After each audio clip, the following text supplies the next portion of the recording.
So it'll be 3rd and less than a yard for the first down, just out across the 45 at the 45.5, maybe the 46-yard line. I've got to mention Doug Schrader real quickly. Bill and I have a player of the year that we vote for in West Michigan, and Doug Schrader won my vote this year. What a fabulous player. Averages 17 tackles a game on D. Here's a handoff off the right side. It'll be close to first down yardage. I believe they got it. Yes, they did. The mark will go across the 46. Kurt Phelps there to meet him defensively, along with a host of gold and purple jerseys. It is first 10. The first down of the day for either team. Opening possession just getting underway. Class C state championship action. Ontonagon and Schoolcraft from the Pontiac Silverdome. Looking at this club offensively, Ontonagon, on the season, they rushed for over 2,000 yards, averaged 250 yards a game rushing in their first 9 games. Wing is on the left side, pitch back coming around, cuts back up inside. Good pursuit that time defensively. Coming up, Doug Schrader making a great stop on Jim Gilmer, the ball carrier, their 1,000-yard carrier. But he didn't get anywhere to go, lost about 4, maybe 5 yards on the play. And you're going to see that all day long, and that's a straight read. That's not a player who has the benefit of doing what we talked about all last game and running a slant off of the offense. That's a straight read, and Schrader just comes like he's shot out of a cannon and makes the tackle. Second down, 15. Ontonagon with the football inside their own 45 at the 43-yard line. I formation, wing on the left side. Chris Hill, quarterback, calls signals, hands off, second man through. No running room at all. Again, Doug Schrader leading the charge with Mike Tremblay coming up and helping out. Now that time he did get a little help as they sent him. He was blitzing that time and picked the right hole and managed to make the tackle. But this is a fine young football player, Doug Schrader. And Mark, you hit it right on the head. Blitzing, that's a key word for the Schoolcraft Eagles. They'll show you a lot of different fronts. They'll stun a lot. It's going to be hard to tell what defense basically they're running. Ball come wide to the left side, back to pass. Chris Hill looking downfield, throws it out in the flat, just overthrown out of the outstretched arms of the intended receiver, Jerry Clary. John Pryor right there with him, but it falls incomplete, and we'll bring on our first punting situation of the day. And that will bring on Jerry Balcom, number 88, who normally does the punting.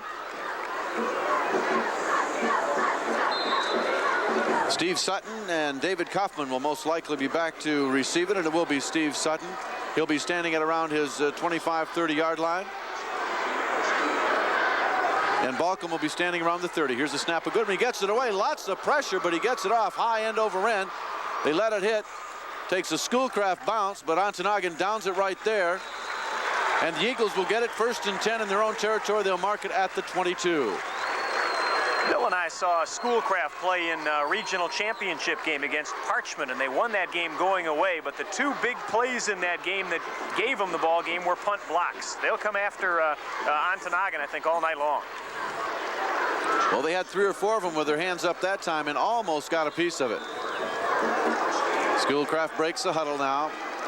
Send a receiver wide to the right side. That's Benny Pryor. I formation in the backfield. Wing is on the right side. Here's the snap. Handoff right side. No running room. Met at the line of scrimmage, and that's all. Kirby Style, the ball carrier, but Eric Drabeck was right there to meet him, along with a host of Ontonagon Gladiators to stop them for no gain. It'll be 2nd and 10. And as we see Ontonagon for the first time defensively, they showed us a 4-man front with 4 linebackers, 4-4, very typical of UP football, according to what we hear from coaches. So they're in a 3-deep situation, 4 down linemen and 4 linebackers. I formation again. Here's the snap, handoff right side. Quick opener going to Style again. Out across the 25 at about the 29-yard line. Pickup of 3, maybe 4 yards on the play. Jim Koski leading the charge defensively for Ontonagon. 3rd down, first series of downs for the Purple and Gold Eagles of Schoolcraft. They know what it's like to be here. Ontonagon, on the other hand, first time in the playoffs. Not only the Silverdome, first time in the playoffs. Wide to the left side, Ben Pryor. In the slot left, Steve Sutton. I formation in the backfield. Schrader close and Style deep. Rukowski calls the signals, handoff, draw play straight up the middle. A little bit of running room, but he won't get first down yardage as Style. He gets across the 30 at about the 31 or 32, but he's stopped there by Pat Pesca. And Pat did a good job of holding on as Style was just churning his legs and really the only man he had to beat for first down yardage. And Pesca held on. That'll bring up a punting situation for the Eagles. Back a few years ago, he'd have gone a ways there because he'd have had a tearaway jersey. But these days, that's not legal anymore. And you're right, Kirby Style kept moving the legs, but Pesca kept his hands on the jersey and didn't let him go. Robinson will punt it. High snap from center. No pressure, though. He will get it away. It's a high, booming kick. It'll come down and hit, take a big bounce for Schoolcraft, and then it will be down at about the 27-yard line. So we're just getting matching punts going back and forth. Nobody got any advantage there on either one of those, and Ontonagon will get a chance to do it again. Well, we kind of expected two teams very similar here in nature, as we mentioned in our pregame, kind of unknowns. And John, you're right on with that trading punts here, both of them probing a little bit offensively, kind of feeling each other out. And the second offensive thrust now, Ontonagon's Gladiators come up with it. Olillo wide to the left side, I formation in the backfield, slot left, handoff. The deep man, Gilmer, he gets the call, gets across the 30 out to around the 34-yard line. Tripped up in there defensively by Steve Sutton, number 27. And it will bring up a second down and about 5. Good job of running that time by Gilmer. Got away from one man right at the line of scrimmage and kept going. Picked up 5 yards. Malcolm now goes wide to the left. Wing is on the left side, straight eye in the backfield, back to pass, looking out over the middle, intercepted, 35, 30, 25, 20, out of bounds at the 14-yard line. Doug Schrader stepped in front of the intended receiver, John Oliva, and just hauled it in and raced to pay dirt. Well, Doug Schrader stepped out of the phone booth there, Mr.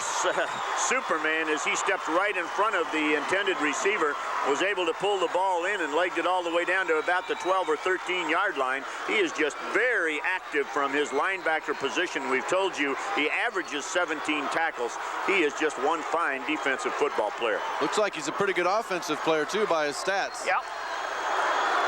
He may get the call right here, and he does. Straight up the middle. He's got running room inside the 5, down to the 4-yard line. That was Doug Schrader again. Gets the interception, then the call. Almost a touchdown, almost a first down. We'll see where they spot it. Well, John, you're seeing why I mentioned a while ago that he got my vote as the player of the year in West Michigan. This is a fine young football player. He's only 5'10", 180 pounds. I'm not sure what kind of college future he really has, but tons of heart and just a great high school football player.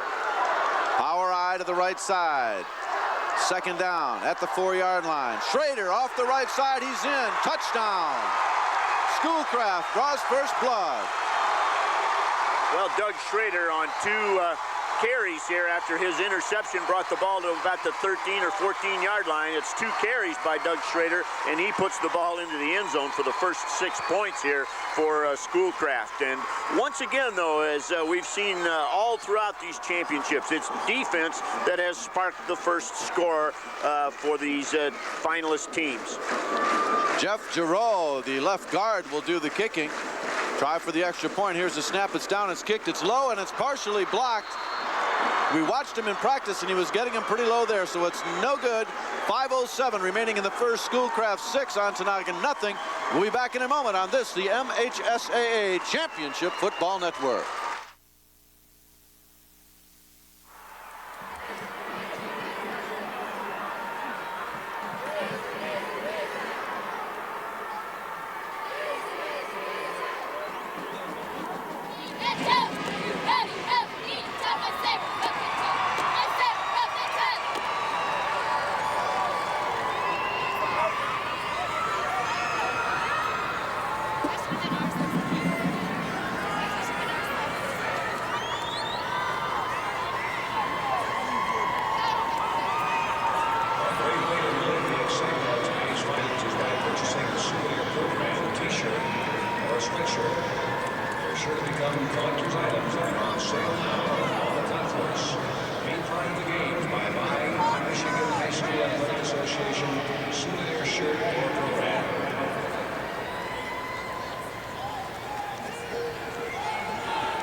The Schoolcraft Eagles are up 6 after the interception and a 4-yard run by Doug Schrader. have taken the early lead. The missed extra point, 6-0. And getting ready to kick it away here to Ontonagon. Early going, 5:07 in the first. This the Class C state championship game. Don't forget, we've got one more coming up.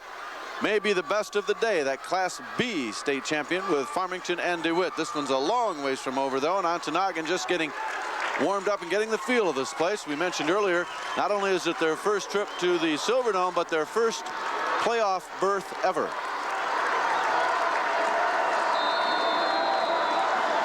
Here's the kick. It's a low bouncer. It'll be taken at the 20-yard line out to the 25. A little bit of speed out there, 30, 35, and out of bounds at about the 37-yard line. Good job by Jim Gilmer running that back. Ben Pryor drives him out of bounds. There's only about one more man to beat. Could he have turned that corner? Well, I'll tell you, Gilmer's the guy we mentioned on the opening kickoff. He's averaging about 50 yards per return, and Schoolcraft tried to squib it to keep it away from him, but they got a huge bounce downfield and right into the hands of Jim Gilmore. And you're right, he was close to turning the corner and taking it all the way. Maroon and white Gladiators break the huddle now. Mosler out over the football. The guards, Strong and Koski. Hofferell and Coffey are the tackles. Wide to the right side comes Tom Brookins, and that's not the third baseman either, by the way. I formation in the backfield with Bobula close and Gilmer deep. Quarterback Hill calling signals. Wing is on the right side. Here's the snap. Handoff. First man through. Bobula. He gets it out to around the 40-yard line, and that's about it. Andy Pavlak and Kurt Phelps coming in to make the stop defensively.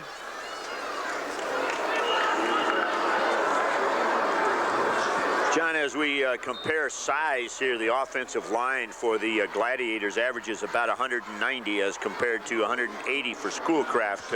So they're kind of similar as far as their size is concerned, and that's the way they appear on the field also. Second down, 7 yards to go for the first down. Ontonagon trailing 6-0. Their only second possession of the day. Pitch back coming around, trying to get Gilmer a little running room, and nothing there.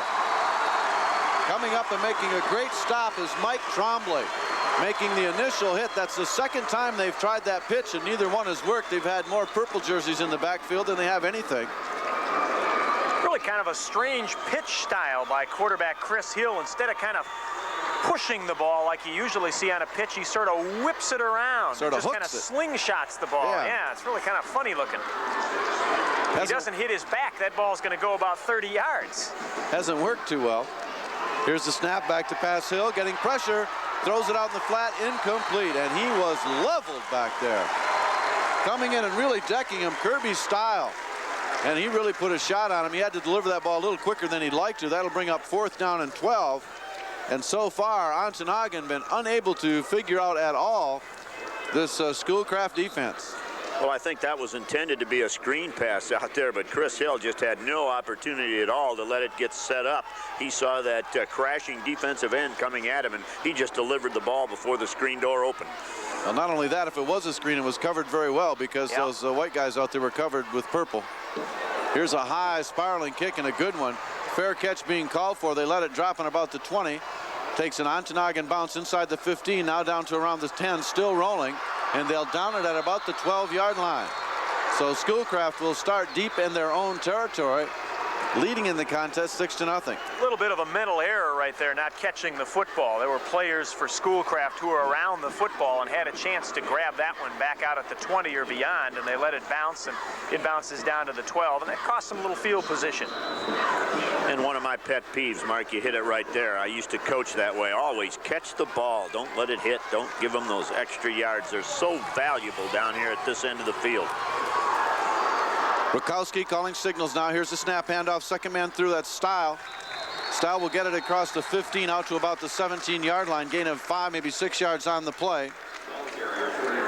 Getting up off the bottom of the pile, Tom Brookins, number 87.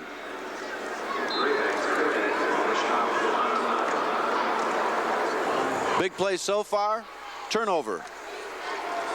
And that interception by Schrader and subsequent run gets him on top.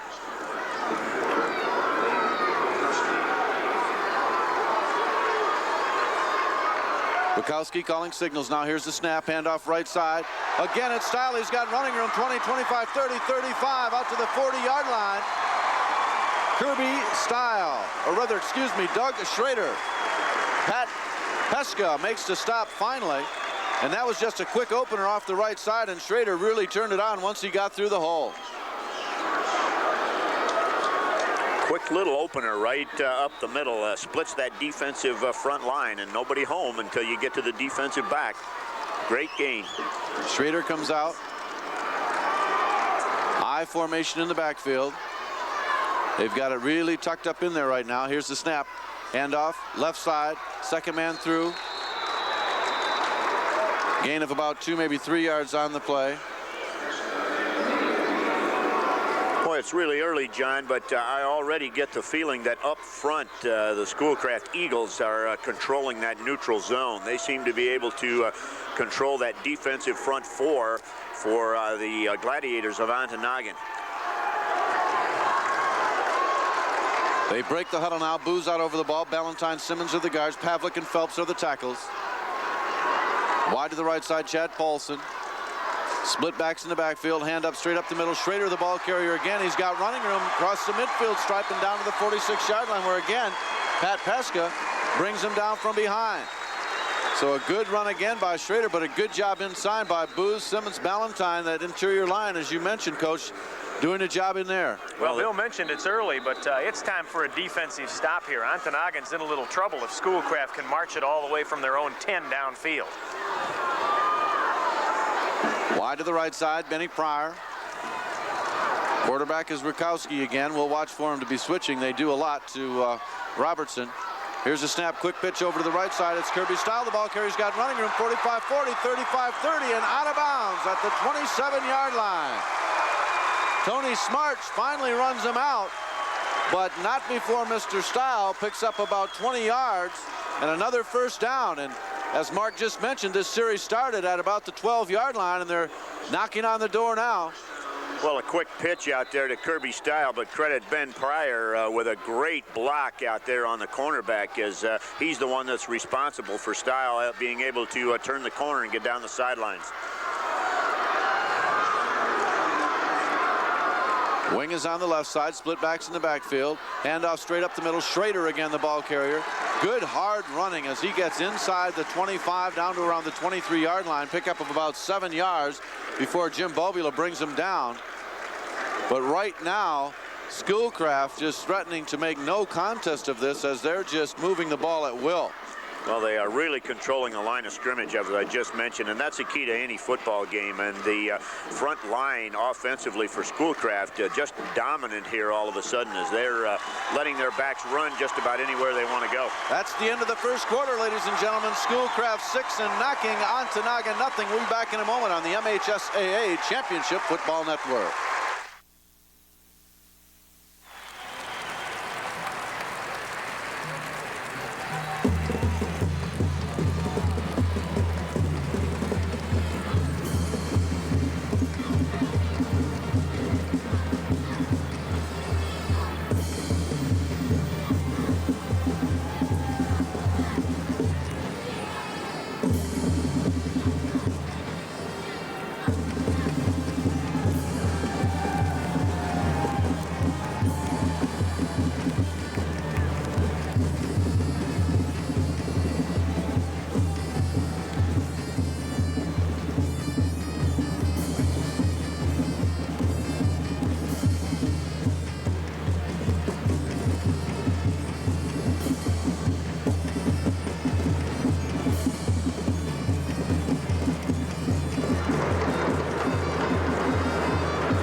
Championship Saturday from the Pontiac Silverdome, Michigan High School style.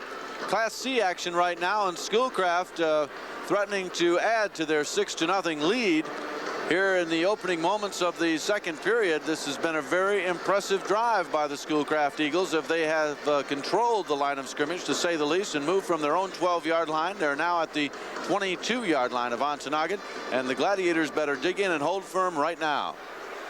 Well, Bill made a good point, I think, late there in the first quarter, and that was that really what turned the tide, though, and really gave Schoolcraft the momentum at this point. Yes, they're winning the battle at the line of scrimmage, but it was that interception. It was the play of the defense that set up the first touchdown and really got the Daubers up and things going for these Eagles. Eagles on the season coming into the game have lost only one, I believe, all year long, and that was to Menden in their league. And certainly credit to them. At least if you're going to lose to somebody, you might as well lose to a state champion. But they lost big, and you made the mention earlier, you thought maybe that turned their season around a little bit. Oh, I think that helped them, and I think all of the Schoolcraft fans and coaching staff will tell you that woke them up just a little bit. They'd won something like 35 straight league contests. They needed a loss. Handoff, right side. Schrader, the ball carrier, gets away from one man inside the 15, first down yardage, down to around the 12-yard line before Jim Koski trips him up. And I'm impressed with Doug Schrader. I know we talked about him a little bit before going on the air, and Mark, you were real impressed with him, and I can see why. He's has a lot of heart and a hard runner. A north and south runner is very tough to bring down. Well, he just does everything right as far as I'm concerned. I haven't seen this young man make a mistake, and this is the third, fourth time we've seen him this year. Here's the snap on 1st and 10, quick pitch style. He'll go left side, now cuts it back straight up. Met there, and a flag on the play. Making the stop defensively was Pat Pesca leading the charge, but a flag was thrown, and I'm not sure if we had a face mask in there or maybe an illegal block. I'm not sure, but it was right at the play where the flag was thrown, and it's going to be holding against Schoolcraft. So that'll back him up a bit. And that's about the only mistake so far by the Eagles of Schoolcraft. A holding penalty here at about the 12-yard line is going to back them up a little bit. Much like in the Menden Lake Linden Hubble game, we've got two teams from virtually the same areas of the state. Ontonagon, of course, very close to the Keweenaw Peninsula, where Lake Linden Hubble is in the Upper Peninsula, and Schoolcraft and Menden very close to each other down in the southwestern part of the state. So a lot of distance separates these two teams. Benny Pryor goes wide to the left side. I formation in the backfield at Schrader, close and style deep. Rutkowski, the quarterback, back to pass, looking downfield, getting a little rush now, throws it out in the flat, and it's intercepted. 45-40, 50, 45-40, 35-30. He's going to go all the way.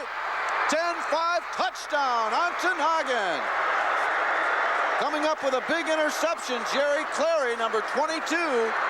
Comes up with the interception. It was a screen pass, and he just went high in the air and cut in front of it and took it all the way down the field. Well, Cleary read that play all the way, and then the real mistake was Rutkowski kind of hung that football up. He threw the screen and just kind of lobbed it up in the air, a little rainbow, and gave Cleary the time he needed to come in there, swoop in, grab the football, and take off. I didn't get the number of yards. About 80 yards, I believe. I think he got it at about the 20 or the 25.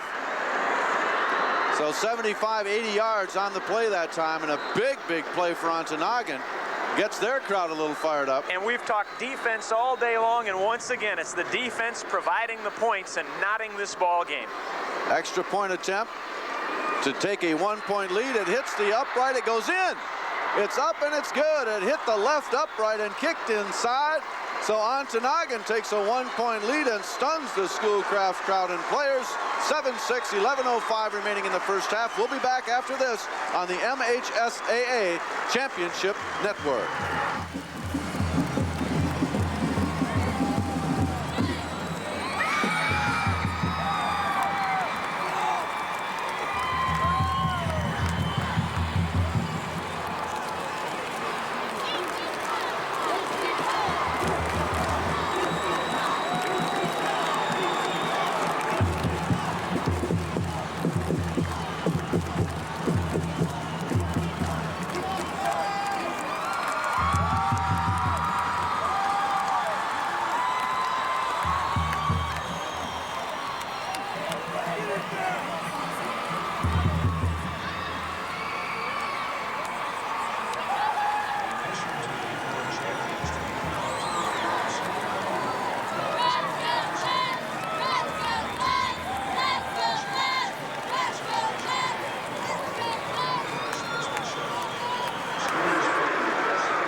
Gladiators ready to kick it away now. Jerry Balcom kicking it off. Back deep to receive it, Kirby Stile and others after that 65 or 70-yard interception return. Here's the kick coming down. It's taken by Schrader at the 15, the 20, the 25. He's hit at the 26, carries the guy across to about the 31-yard line. And it'll be 1st and 10, Schoolcraft. Schrader on the return. So, well, stunning situation to say the least, as we were kind of settling down here and watching Schoolcraft grind out some yardage and take the ball right down the field. They get themselves penalized with a holding call and come right back to the Gladiators with the intercepted pass. And wow, we got a ball game. 7-6, Ontonagon with the lead, Schoolcraft with the ball. Handoff straight up the middle, Stile the ball carrier. Eric Drabeck there to meet him. Gain of about 3 yards on the play. We'll call it 2nd and 7. Ball just shy of the 35-yard line. Schoolcraft in their own territory. Last series of downs started on their own 12. And they moved it right down to the 20 or inside. And as Coach said, got the holding call and the long interception return for a touchdown. And now they're behind by 1. Slot left. Quarterback under center. Robertson hands off left side. Stile the ball carry. Gets away from one man. Still on his feet. Still battling. What a run by Stile. He just refuses to go down. He was tackled twice and should have been down. And got it out across the 45, the 50, and down to the 46-yard line where Tony Smarts finally derailed him and brought him down. Well, as I said, one of my favorite runners to watch, Kirby Stile, built low to the ground, just 5'6" and 170 pounds. But he runs once again with that lateral movement. He runs north and south, but when he's hit, all of a sudden he has that ability to move sideways. There you see it, or you can't see it, but we can on our replay up here. And it's just a thing of beauty to watch that happen. Jim Gilmer had him all but down, and he just popped right back up and kept going. Robertson will pass up over the middle. Tipped and incomplete and then intercepted. Tony Smarts comes up with the interception. Pass was intended out there for Steve Sutton. It was overthrown a little bit by Robertson. Sutton tips it. It comes right down into the arms of Sutton. And all of a sudden, another interception. And Ontonagon gets the ball back. Well, it's going to be an interesting group of statistics at the half, John, as Schoolcraft's moving the football up and down the field and going to have plenty of offensive numbers, but they're already down by a point, and Ontonagon's got it back again. Tom Brookins comes wide to the left side. Wing is in the slot left. That's Clary. I formation in the backfield with Bubba close and Gilmer deep. Gilmer gets a call going to the right side, trying to cut it outside. And doesn't get there. Gets caught up over there by Kurt Phelps, and a good job of pursuing by Kurt, as he just refused to let Gilmer get outside. Gain of about a yard. We'll call it 2nd and 9. Ontonagon in their own territory, operating now at about the 33 or 34-yard line, leading in the contest 7-6, 8:45 remaining in the first half. Phelps an all-stater and did a great job there, you're right, containing the play, and only a gain of a yard. Balcom comes wide to the left, I formation again. Wing is on the left side. Here's the snap handoff. Gilmer, second man through, no running room at all. Doug Schrader leading the charge defensively.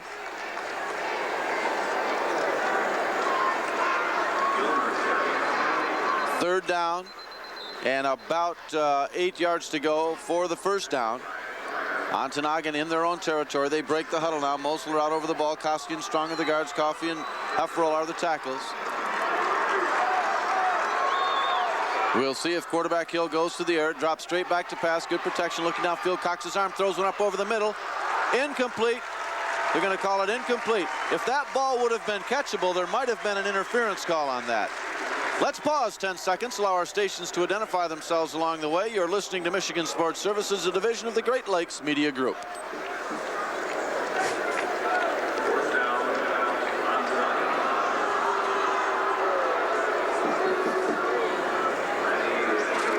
The pass was well overthrown. There was a little contact, but the ball was so high that it was totally uncatchable. And I'm sure that was one of the major reasons the flag wasn't called. Balcom standing at his own 25, gets the kick away, nearly blocked again. Comes down, takes a hit, takes a big bounce for Ontonagon, And once again, Coach, you got to believe that that ball would have been fair caught and saved them about 20 yards. Is it now down to about the 16-yard line? Well, you hit it on the head again, John. Usually, if you send your players after the punter like that, you just tell the receiver that's downfield, go ahead and fair catch it. We don't expect a run back as we have not set up any blocking for you. And you tell them, but don't let the ball hit. Don't give them those extra yards on the roll. Once again, very poor field position to start this offensive drive for the Eagles, as it'll start at about the 16-yard line. Eagles break the huddle now. They send Pryor wide to the right side. Steve Sutton in the slot right. Pro set backfield. That's Style and Schrader. Handoff goes to Schrader, rather Style, straight up the middle. And he'll get little or no yardage on that. Maybe a yard. He's met there by Jim Koski, and we've got an injured Schoolcraft Eagle on the carpet. He's being attended to. Remind you that shortly following the conclusion of this Class C state championship game, it'll be B action with Farmington Harrison and the Panthers of DeWitt. DeWitt, of course, playing Class C last year and getting to the semifinals where they were beaten by the eventual champion Detroit DePorus, and we predicted at that time that DeWitt was going to be a pretty good team. Little did we know, though, that they would be in the Class B state championship game, and of course Farmington Harrison defending state champions Class B. Yeah, I don't think anybody's surprised that Harrison is here, but DeWitt, a place that's close to your heart, hometown for you, might have surprised a few folks getting here this year. Not getting a lot of respect, not unlike this Schoolcraft club that also moved up one class. It's interesting that the smallest school in the state in Class C, Schoolcraft, is in the C finals. The smallest school in the state in Class B, DeWitt, is in the state finals. Very interesting. Probably won't happen too many times. No. We were looking at the enrollments yesterday, and Farmington Harrison has about twice as many students as DeWitt. Rick Ballantyne was the injured player for Schoolcraft. Looks like a leg problem, and he's being helped off the field. Schoolcraft, second down. 8 yards to go for the first down in their own territory at the 18-yard line. Here's the snap. Rukowski hands it off straight up the middle. Schrader, the ball carrier, gets it out across the 25 to the 26-yard line. He'll be very close to first down yardage. Eric Drebick comes in and makes the stop along with Peter Milu. And they're going to take a measurement for it. They want to take a look at it. Well, the running game for Schoolcraft has been very potent so far in this ball game. They've gone to the pass just a couple of times and haven't had very good luck with that, with the last two going for interceptions, and been devastating the first interception, resulting in the touchdown. Our man Mike Carey on the scene, checking out the injury there. We'll get a report from him possibly as to what we can expect from Rick Ballantyne. John Simpson comes in to replace him in that offensive line in the right guard position. Seems to me, John, that last year during Schoolcraft's drive for a state title, Ballantyne was hurt in a semifinal game, leg injury again, I think, and was taken to the hospital. So this may be a recurrence of a problem he had last year.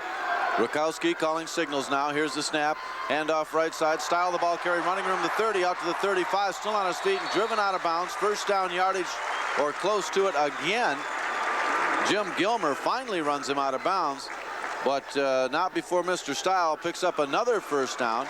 So again, Schoolcraft moving right down the field as they have all evening or afternoon, but they don't have much to show for it, only 6 points, and that 6 points really was the result of the turnover and the interception. They got it set up on the 12-yard line, so they really have no fruits of their labor in terms of these sustained drives that they've been putting on. Yeah, it's really kind of funny. Ontonagon 7, Schoolcraft 6, but it's Schoolcraft that's been moving up and down the carpet. That's right.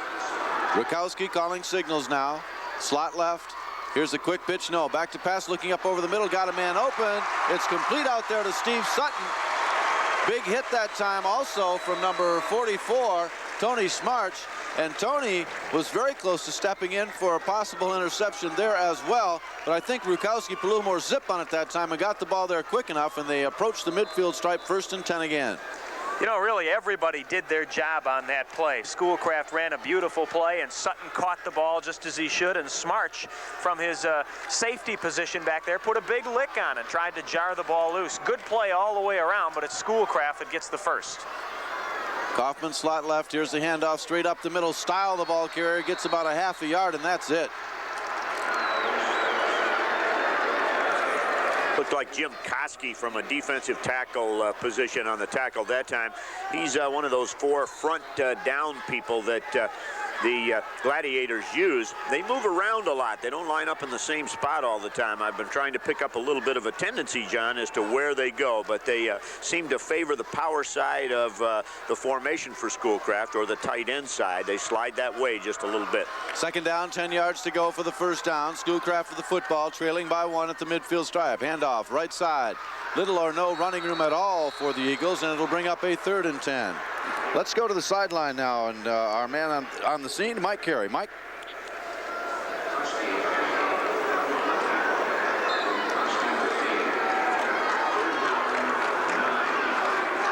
Well, Mike must not have his microphone turned on. We'll try to go back and get that from him in just a moment. Schoolcraft breaks the huddle again. Wide to the left side, Ben Pryor. Up under center this time is Rakowski again. He goes straight back to pass, getting pressure, throws it up over the middle. It's a middle screen. It's complete at the 50, the 45, the 40. And boy, I'll tell you, Rakowski did not get that off any too soon at all. Boy, did you hit that on the head. Talk about a last-minute screen pass, a middle screen set up that time by Rakowski as he gave the little fake and then dropped back as though to pass and sucked all of the defensive linemen in, and he was running for his life and threw it over the top of him. Now let's go to Mike Carey. Mike? Okay, the report is on Rick Ballantyne. He has a twisted knee, twisted it a minute ago. He's on the sideline. They're icing the knee down. The report is that the knee is not too badly injured. They're going to try and ice it down, put an ace bandage on it, let him walk on a little bit. If it isn't too sore, they may well bring him back in the second half. The injury does not look that serious. Okay, Mike, thank you very much. Rick Ballantyne, of course, the starting right guard for the Schoolcraft team. That play was set up beautifully. I remember when I was in high school a long time ago, we we ran that play 3 times in our season and scored on it all 3 times. Huh. Unbelievable, that middle screen. That was back before they put air in the football, right? That's right, and before they had 11 people on defense. They still wore the leather helmets and all that stuff. Back to pass, Rakowski looking downfield, throws it up, and it's complete at the 31-yard line. Tony Smarch there on the coverage, but Chad Paulson pulls it in, and it's going to be close to another first down. So Schoolcraft continues to rack up the yardage here in the first half, and to no avail, at least at this point, in terms of the score. 7-6, Ontonagon with the lead after the big 65, 70-yard pass interception return for a touchdown.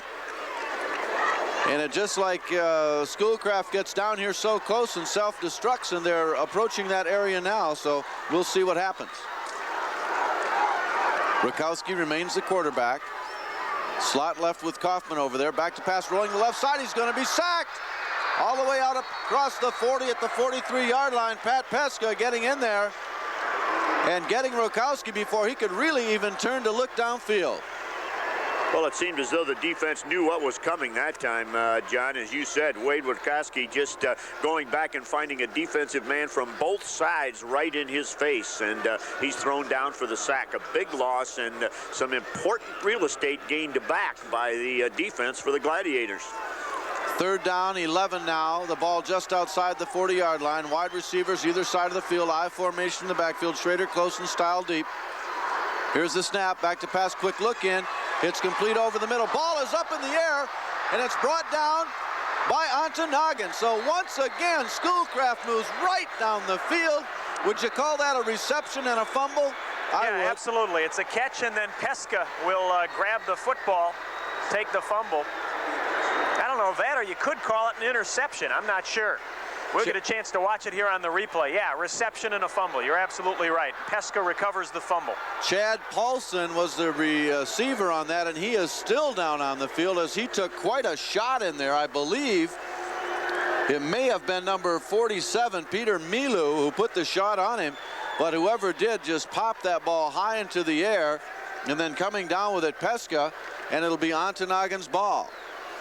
Let's pause 60 seconds on this, the MHSAA Championship Football Network.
Live at the Pontiac Silverdome. 2:43 remaining in the first half of play, and we still have Chad Polson down on the carpet there after taking a vicious hit. It was definitely a legal hit, very clean but very hard. Uper power signs are up and all over on the far side, John. This has been a strange first half of football. Strange, but I would say very entertaining. Schoolcraft has controlled the line of scrimmage. They've moved the football up and down the field, but 3 turnovers here in the first half have stopped them from even having the lead at this stage. They trail 7-6. Well, we can remember back in our pregame when we heard from Bob Carlson as he described his team and said that we just seem to make big plays. We got better every week and made some big plays. Boy, they've made 3 big ones today in the form of interceptions. They have not been in this ball game offensively at all, but their defense has come up with those big turnovers, and they're sitting here with a 1-point lead. And they have the ball, 1st and 10 in their own territory at the 35-yard line.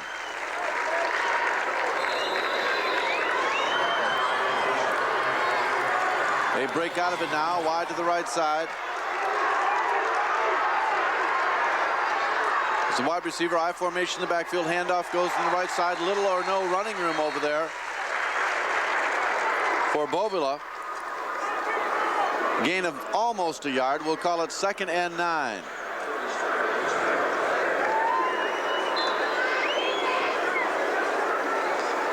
Time left, about 2:15 still to play here first half. Both teams have 3 timeouts. It'll be interesting to see if either of these clubs wants to try and make anything special out of these last 2 minutes. Brookins goes wide to the left side, slot left now, pitch back coming around. Wants to throw it, and he does throw it all the way down the field. It's caught at the 35-yard line and down at the 31. What a play from Jim Gilmer going all the way down the field to Tom Brookins. What a pass. Well, once again, that little weird-looking quick pitch gets the ball out there to Jim Gilmer. He drops way deep on that pitch, looking to find running room outside, and then just stops and puts the ball up. It's a complete pass. The Gladiators threaten again, probably their best offensive play of the day. They break the huddle now. Mosler out over the football. Wide to the right side goes Jerry Balcom. I formation in the backfield, tight end on the left, wing on the right. Here's the snap. Handoff, no, a pass out on the flat, and it's incomplete. Let's go down on the sideline now to Mike Carey, who is on the Schoolcraft bench. Mike? Okay, the injury report we have to Chad Polson. He caught a face mask on the upper right hip. He should be back in the second half. They're going to keep him out the last 2 minutes of the first half, but he should be back and ready to play in the second half. Okay, and that was a big hit, as you recall, when he caught that pass and fumbled the football, giving possession to Ontonagon. They've since moved it down to around the 31 or 32-yard line. They break the huddle now. Brookins goes wide to the right side. I formation in the backfield. Ontonagon with the ball, handoff left side. Gilmer looking for running room. Fumbles the football. It's picked up, and it will be Schoolcraft's ball. And boy, almost went all the way with that one as well. Dave Kaufman picked it up in midair, and had he not been tripped up, he was going to the races and all the way to the end zone. But nevertheless, Schoolcraft gets the turnover, and they'll get it 1st and 10. Well, David Kaufman had to hurdle the original ball carrier there and couldn't quite get all the way over him. Or you're right, John, he could have been gone. 1:15 remaining in the half. Schoolcraft down by 1. They have the football. Here's the snap. Handoff, a little delay up the middle. Running room for Style. He gets it out across the 40 to the 45-yard line. And we have a timeout on the field. We'll take it with 1:03 remaining in the half. Ontonagon 7, Schoolcraft 6. We'll be back in a moment on this, the MHSAA Championship Football Network.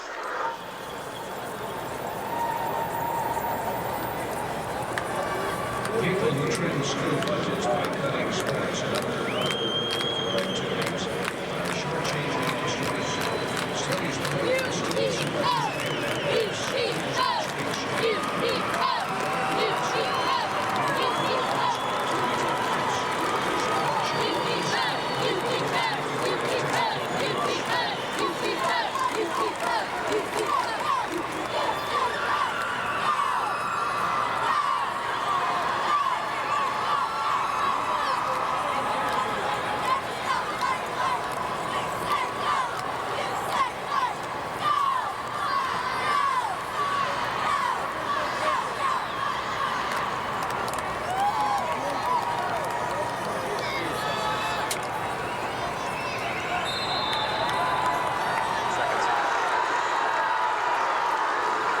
minute left in the first half. Schoolcraft with the football, 1st and 10 in their own territory at the 44-yard line.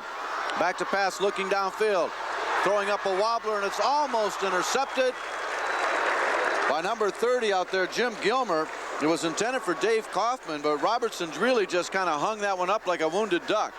Well, good defense by Kaufman, the offensive player that time. Yeah, really. That's about it. It was the offensive player turning to defense and keeping it out of the hands of Gilmer, actually. And it will be 3rd down and about 4 for the first down. Ball remains at about the 43.5-yard line. Schoolcraft in possession of it. They trail by 1 with 56 seconds remaining in the first half. They have controlled the first half everywhere but on the scoreboard. Pryor to the right, and the slot right is Sutton. Handoff right side, Style, no running, or rather Schrader, no running room at all. Getting through there and making a real good defensive play, John Olilla. And it'll bring up 4th down, and I'm afraid Schoolcraft's going to have to punt it away. Yeah, 4th down, and Bob Carlson and Ontonagon will not take a timeout here, apparently. They're going to watch the clock move. They choose not to take the timeout and try and do something themselves. They got all 3 of them left, too. Maybe in the UP they let you keep until the second half. Oh, boy, there's the free first down. Ontonagon jumps off sides into the neutral zone. A free first down for Schoolcraft. 20 seconds left, and now the Eagles will take a timeout. Boy, I don't understand that. Well, the clock is down to 20 seconds. It's 7-6 Ontonagon, and it will be, as Mark mentioned, a first down for Schoolcraft. And they want to talk about it. Coming up at the half, John, we're going to have Dick Kishpaw, who is the historian for the Michigan High School Athletic Association, to talk a little about 15 years of MHSAA playoffs. Well, if there's anybody that could talk about it, it certainly would be Dick. Now, you guys going to make sure you give him a time limit, because he could probably talk right on through the Class C game and B game about that and just carry us right on through the rest of the night. I think we'll get back to you, John, in about the 4th quarter. All right. Well, Ontonagon had a little opportunity there for a moment. The clock was running, however, but certainly they were going to get their hands on the football. But the offside or encroachment penalty now will leave it in the hands of Schoolcraft, and with 20 seconds on the clock, a 1 long pass play, and who knows? John, Larry Ledlow's a pretty creative coach. I wouldn't be surprised if they've got a little flea flicker or something a little bit funny that they could go to right here. There's a gentleman in here helping us with pronunciations, and he said, you know, we really didn't think we'd get quite this far this year. We knew we had a good ball club and everything, but he said, you know, I really believe it was the coaching of Ledlow that got us this far. Obviously, we've got some talents, good players, but really believe the coach got us here. John Pinkham was the guy who was up here and helping you out. He had a couple of good young men, some sons who played for Larry Ledlow in the Schoolcraft program. Schoolcraft breaks the huddle now. Wide to the right side, Ben Pryor. Up under center is Rakowski. He's going straight back to pass, rolling to the right side. Good protection. Cocks his arm, getting a little pressure. Now he throws it up, and it's going to be tip, and hits the grass. Oh, the all artificial turf came up with that one when it went out through about 2 or 3 hands before it got there. That was like, I don't think you could practice the tip drill any better than that. I did about 3 double takes on that one, the tip, and I thought it was going to be intercepted and tipped again, and then intercepted, and whoops, and then it's down on the carpet. That's right. Remains first down. Clock is down to 12 seconds now. Ball just outside the midfield stripe. Schoolcraft trailing by 1, 7-6. Class C state championship action. Remember, we want to go to the sideline and probably go to the Ontonagon coach if what comes to be passes, and that will be the winning coaches who we're going to, the leading coaches who we're going to talk to on the way out. Long pass falls incomplete. Clock is down to 6 seconds now, and we'll probably get one more play from the Schoolcraft Eagles.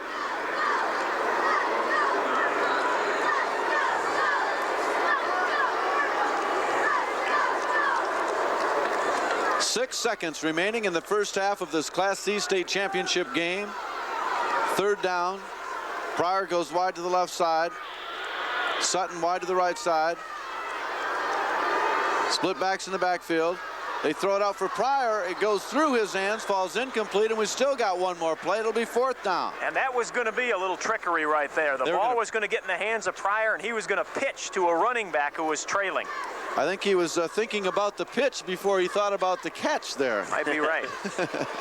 First things first. Yeah, because he really did. It came right through his hands, and definitely should have had that one. Who'd have thought Schoolcraft could ever get to 4th down? What'd they start with, about 12, 15 seconds, and they've actually worked it to 4th down here. That's right. This will be the last play. Handoff off the left side, Style, and that will be it. The end of the first half, ladies and gentlemen.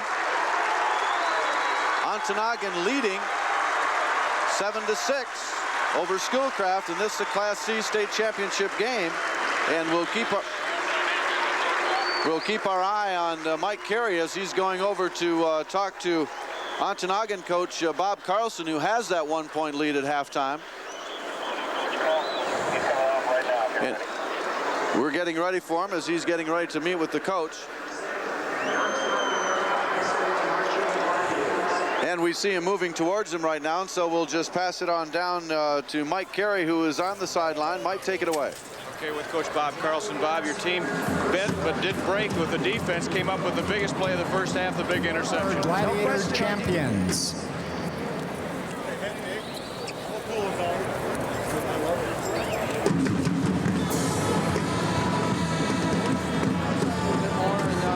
Get on our block a little bit better, maybe throw the ball a little bit more. Okay, we'll let you get to the X's and O's in the locker room. Thanks, Coach. Back to you, John. Okay, Mike Carey on the sideline with Ontonagon coach Bob Carlson. Stay tuned for our halftime features. They'll be right up with Ontonagon leading Schoolcraft Class C action 7-6 on this, the MHSAA Championship Football Network.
listen now as the Ontonagon area band gets set to play Trucadero.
Ontonagon's next selection will be Cortez, which has been one of their favorites through the past year.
Listen now as the Ontonagon area band gets set to play Trucadero.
selection will be Cortez, which has been one of their favorites through the past year.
Final selection that the Ontonagon band is playing is a fight song, Let's Go Gladiators.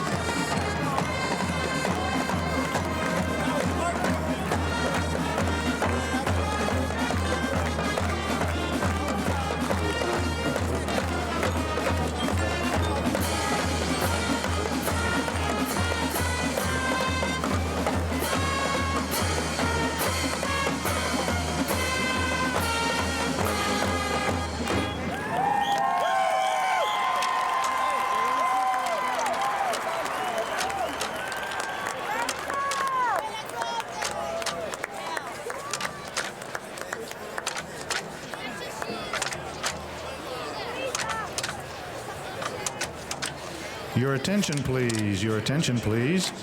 Don Voss. Don Voss, please go to security, section 125. Don Voss, please go to security, section 125. Patty Moskwa. Patty Moskwa, would you please go to security, section 125. Patty Moskwa. Presenting the 1989 Schoolcraft Eagle Marching Band under the field direction of Drum Major Christy Frisk.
For your halftime entertainment today, the band will perform Heartbreak Hotel and Caribe.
band would like to take this opportunity to thank the Schoolcraft Eagle fans for their support throughout the entire football season.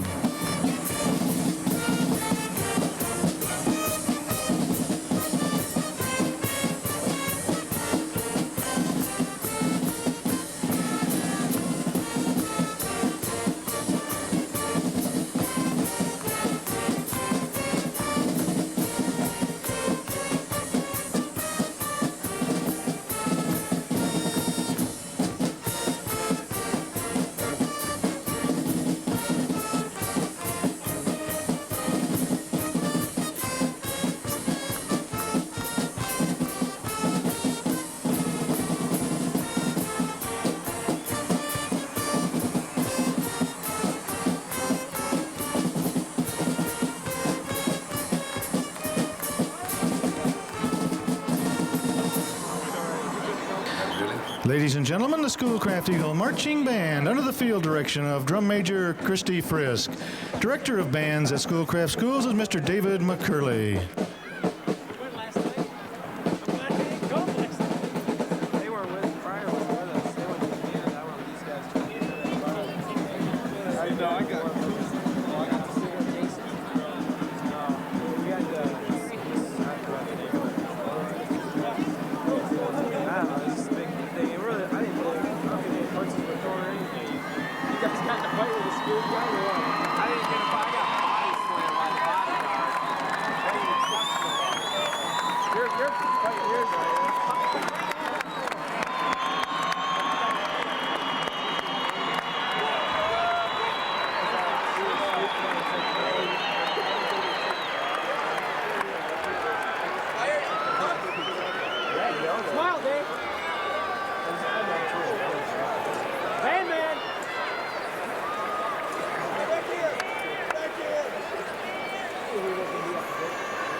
Let's go, babe.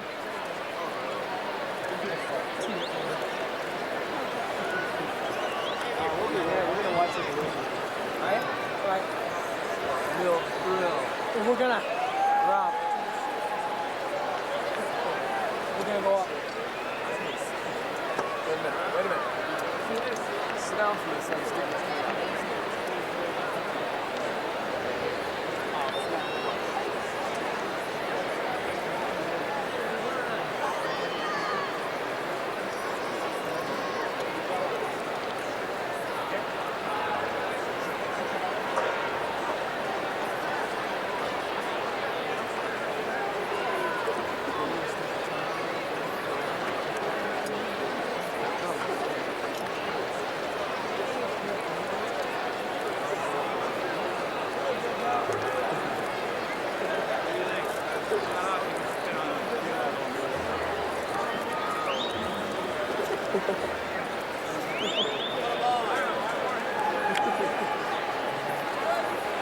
You were fading on me there. Mark Crawford, Bill Brandell back with you at the Pontiac Silverdome. 7-6 is our score. Ontonagon out front of Schoolcraft as we get set for the second half of play. And joining us with the play-by-play, John Tomlinson.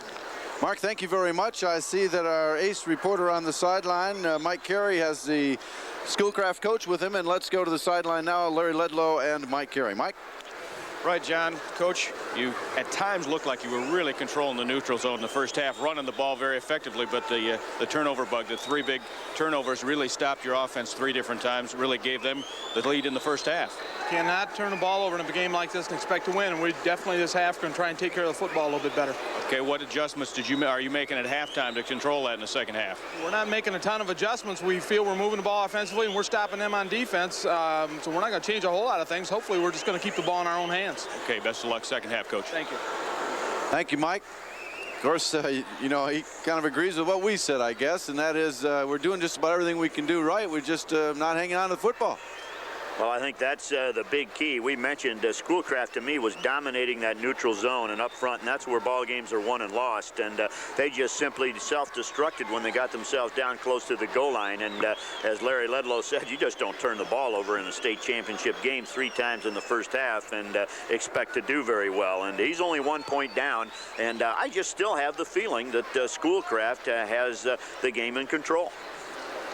State Championship Saturday here at the Pontiac Silverdome. Glad to have you with us. John Tomlinson, yours truly, along with Mark Crawford and Bill Brandell. Mike Carey on the sideline. Our engineer for today's broadcast is Mike Sagnelli. Our spotter, Chad Tomlinson, and our statistician, Gary Branch. We've got lots of action coming here in the second half of this one, the Class C state championship game, with Ontonagon up by 1 over Schoolcraft right now, 7-6. And, of course, the big clash in Class B later on this evening.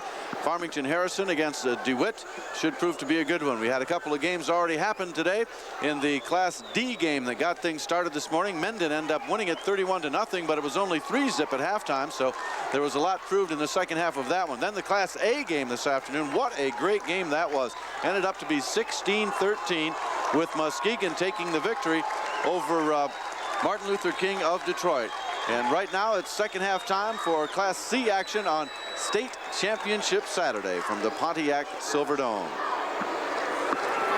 John, looking back over the last, I think about 8 or 9 years that I've been here anyway watching the finals, if the Harrison-DeWitt game goes the way we think it will and is a very entertaining ball game, I'm not sure if I can remember a day with better, more entertaining football. Mendon Lake Linden was a better game than 31-0 might indicate. We had a Super A game like you mentioned. This one's shaping up to be a great ball game at 7-6, and we've still got Harrison with Mill Coleman and DeWitt with the great wishbone running attack yet to come. It will be Schoolcraft that gets the ball first off here, as Ontonagon, the Gladiators, getting ready to kick it away now. If they have it teed up, number 88, Jerry Balcom, getting ready to kick it, and here it goes. A low line drive. Squibbler taken at the 30-yard line, out to the 35, the 40, and that's all. So the Purple and Gold Eagles will take it 1st and 10 in their own territory. Real good field position at the 40-yard line, and like to see if they can continue their dominance. They had 143 yards rushing unofficially in that first half of play, to a total of 16 yards rushing for Ontonagon. So if that isn't controlling it, I don't know what is. Like to see the time of possession clock, because you can be sure that one would be in favor of Schoolcraft. Boy, you bet. Here's the snap off to the left side. No running room at all. Franz Haffaleri coming up with the stop defensively. No gain on the play. It'll be 2nd and 10 for Schoolcraft. Neither coach, I think, believes that they needed to make major changes in the locker room at halftime. I was half thinking the same thing here, John. It's really interesting. Both coaches said essentially the same thing when we talked with them at the half. They've seen this game from the same perspective. Mike Robertson, the quarterback, calling signals. Handoff left side. Second man through Style. He still battles. Still on his feet. Won't go down. And finally goes down at the 46 or 7-yard line. What a great little determined run by Kirby Style once again, as he hits up inside, ends up in just a pile of players and does not go down, bounces or rolls off of that, and then churns those short little legs of his forward and makes about a 7-yard gain out of it. 3rd and 3. The Eagles break out of it now, out over the football. Power eye to the right side in the backfield. Robertson remains the quarterback, up under center, calling signals. Here's the snap. Handoff right side. And diving ahead for close to first down yardage will be Doug Schrader. We'll see where they mark it. I believe he's got it. He needs to get the nose of the football to the 50, and he does. It's first down, Schoolcraft. So they start the second half with a first down. Benny Pryor comes in, brings in the play to quarterback Robertson. Well, they start the second half really the way they ended the first half. They've moved the football the entire game. The question is, what's going to happen when they get it about 20 yards farther downfield here at the 20 or 30-yard line? Power eye to the left side. 2 tight ends in a balanced line. Handoff left side. Style the ball carrier once again. Gets across the 50 down to around the 48-yard line. For 57, Franz Hofferell brings him down again. And it will be a second down and about 7 yards to go for the first down. I think maybe Bob Carlson has made some kind of an adjustment at the half, because the yards are sure coming more grudgingly here early second half for Schoolcraft. The Gladiators are all over the ball carrier. Two tight ends in a balanced line. Power I formation to the right side. Robertson up under center, calling signals, hands it off the right side. Style the ball carrier, breaks it across the 45 and close to first down yardage around the 40 before Eric Drabick brings him down defensively. He'll be about a yard short. It'll bring up 3rd and inches. And the Gladiators pretty much sticking with that 4-4 defense of theirs. But, Mark, I think you hit something on the head. They are not over-shifting as they were in the first half. They're pretty much balanced with it, and they're letting those 4 linebackers just roam free in there. Two tight end formation once again. Handoff goes to the right side. Schrader, the ball carrier, looking for first down yardage, and I believe he has it. He's just across the 40-yard line, and that's all he needed to get. Jim Koski, number 58, coming up and making the initial contact. And they're going to measure for it. But from what I can tell here, it looks like they do have it, any part of the ball, and it certainly looks like it. Yeah, I think you and I can make the call from up here. You're right. Looks like the nose of the football is going to be far enough inside the 40 where it ought to be a first down here. 7-6 is our score. Ontonagon is up by a point with about 8:58 still to play, 3rd quarter. Great day of football here from the Pontiac Silverdome. They got it, first down. So Schoolcraft maintains possession, keeps the drive alive. It'll be 1st and 10 at the 40-yard line of Ontonagon. The Gladiators leading in the contest 7-6 on that big 68-yard interception, touchdown. Two tight ends in a balanced line. Power I to the left side. Robertson calling signals. Handle off the left side. Schrader. Schrader gets a few yards across the 40 out close to the 36, 37-yard line. Schrader's mouthpiece popped out there, and I saw a couple players dive on it like they thought it was a fumble. Dan Strong on the tackle, and they're just outside the 35-yard line. It'll bring a 2nd and 6 situation for Schoolcraft. They've been moving the ball up and down the field. As we've mentioned, they still maintain that 1-point deficit, however. They continue with the 2 tight end alignment. They were using some wide receivers and slot men and flankers and so on, but they're staying with the power I 2 tight ends. Handoff, Schrader fumbles the football, but it's retained by Schoolcraft, alertly diving on it. Dave Kaufman. That one was not caused by the turf, and they'll spot it back a yard or 2 from where he went down. Jim Boble made the initial contact and knocked the ball out of there. And it'll be 3rd down and about 3 or 4. It's interesting that they've been keeping both ends in tight and nothing but the power I. That's all we've seen. Well, I think Coach Larry Ledlow took his young men aside at halftime and just said, guys, we're running the ball. Let's keep it on the ground. Let's play basic, solid football and get away from that pass. Let's stick it in the end zone. 3rd down, a long 3. Here's the pitch going to the left side. Style the ball carrier, gets it outside, and he lunges forward for first down yardage inside the 30 at the 29. Boy, built low to the ground, Kirby style. He spots that down marker over there on the sideline, Mark. Hit by about 2 defenders and still able to dive forward and get enough yardage for the first down. Well, and coaches have a term for that. You guys call it positive body lean, and that's exactly what you saw here. He's hit 2 or 3 yards short. He just manages to put those shoulders down, go forward, and make the first down. 1st and 10 again, just inside the 30 at the 29-yard line. Schoolcraft on the move. Handoff goes to the right side. Style trying to get to the outside. He will not make it, however. Being chased over there by Jerry Clary. And Clary brings him down. Gain of about maybe a yard. We'll call it 2nd and 9. He's just about at the 28. 7 players defensively on pursuit that time for John. Got close to catching up with Style on the tackle. Just great team pursuit by Ontonagon. Again, Schoolcraft here in the 2nd half, just using that 2 tight end power I alignment, saying we're not going to get fancy. We're going to show you what you got. Let's just see if you can stop it. So far, Ontonagon has not been able to. Style gets the call off the left side. Gain of 2, maybe 3 yards before Dan Strong leads the charge of Gladiators to stop him on the play. It'll bring up a 3rd down now. And about 6 or 7, and of course you're just about in 4-down territory. You are in 4-down territory now. Yeah, I think there's no question they have 2 downs to make this. Well, and I think just for that reason, Coach Larry Ludlow will stick with that ground game. I think he wants to just establish things out here, and he's going to have his youngsters just run this down your throat.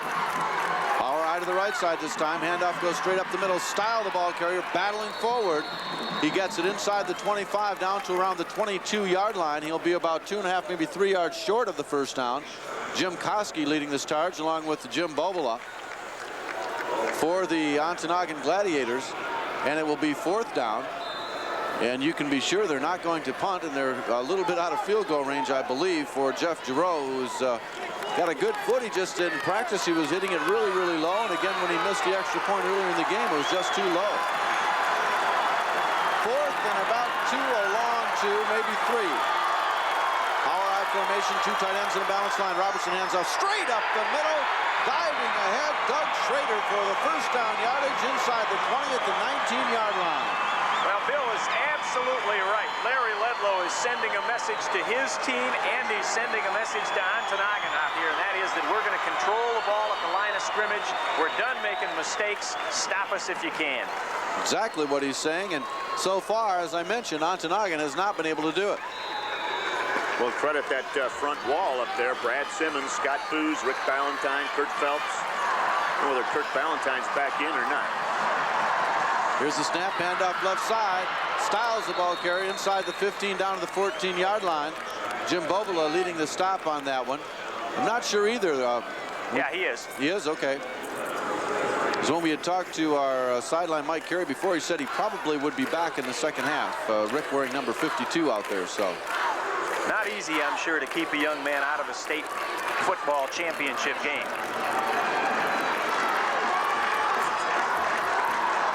Two tight ends in a balanced line. Power on the left side. 2nd down. Schoolcraft handoff straight up the middle. Schrader again. Little or no running room. Maybe got a yard inside the 15 down to around the 14 or 13. Mike Wutzla makes the stop. And it'll bring up 3rd down. So again, Schoolcraft just grinding it out here, taking 3, sometimes 4 downs to get the first down. Power I formation, 2 tight ends, that balance line, and letting that line do the work. Booz out over the ball. Simmons, Ballantyne to the guards. Pavlik and Phelps for the tackles. Tight ends Pryor and Fox. Here's the snap. Handoff left side. Schrader. No, it's an option. Robertson on the keeper. Gets inside the 10, but he'll be short of the first down, I believe, but not by much. Tony Smarch, number 44, comes up and makes the stop. Well, here is a tough decision now. You got 4th down and about 2 at the 10-yard line. You could kick a field goal here and take a lead, or you could go for it. I don't think Larry Ledlow's having any trouble deciding. He's going for it. No, I think just as we said, the message is there. They're just going to pound it right at you. Both sides of the stands cheering now. One for defense, one for offense. Here's the snap. Handoff straight up the middle. And Doug Schrader, just like a bowling ball, goes straight ahead, a shot out of a cannon. And there's no way you're going to stop that. He just has too much momentum too quick. Well, I think this drive has already consumed about 9 minutes or 8.5 minutes at least on the clock. And the ball carriers basically running between the tackles, Mark, just right straight ahead. John, the offense being limited to just straight ahead power football. Well, this drive is the 3rd quarter at this point. That's right, it is. It's been the opening kickoff. Here's the snap, handoff Schrader left side, inside the 5, down to about the 4, the 3-yard line. Eric Drabeck, nothing fancy whatsoever about this particular drive for Schoolcraft. They started on their own 40-yard line. They've run 16, 17 plays so far and eaten up all but about 3 minutes, just under 3 minutes of the clock in this 3rd period. Yeah, they're approaching 10 minutes on this drive. Nothing fancy here. The formation has not changed one bit. It's been power I right, power I left. Here's the snap. Handoff Schrader straight ahead is met right at the line of scrimmage. Bucks and kicks his way and gets down to about the 2-yard line. Met there by Hofferell again. He gets it down to about the 1.5-yard line, and it'll be 3rd and goal. Well, the Gladiators are going to have to dig in now, John. They're down to the final 2 yards here or so. And this front line for the Eagles has just been moving them out of there. They're going to have to get tough now. Well, there's been nothing spectacular, nothing fancy. You give the game ball, if you will, on this drive to the offensive line. Here's the snap, handoff left side, touchdown! Doug Schrader goes in off that left guard and tackle position. Booz, Simmons, and Pavlik open the hole over there, and he goes in standing up for the score. Boy, a 10-minute, 15-second drive, the length of the football field, running between the tackles. Just classic football. Larry Ledlow comes out with his offense and just says, guys, we're going to do it our way. We're going to run it right at you. Not one pass, just a straight-ahead football. 60 yards in 19 plays and over 10 minutes on the clock. The two-point conversion, Power Eye football again. Pitch goes to left side, Styles. He's got a little running room. I don't believe he's going to get in. He battles his way in. He does it. What a job by Kirby Style to get that ball in the end zone. He was stopped dead at the 2-yard line and ended up getting it in. Well, I got to see the replay. I thought for all the world that Kirby Style is down at the 3-yard line, and he manages to turn and twist and fight his way forward. Makes the two-point conversion, gives Schoolcraft the lead by 7. Well, Kirby Style does get a knee that drops pretty low.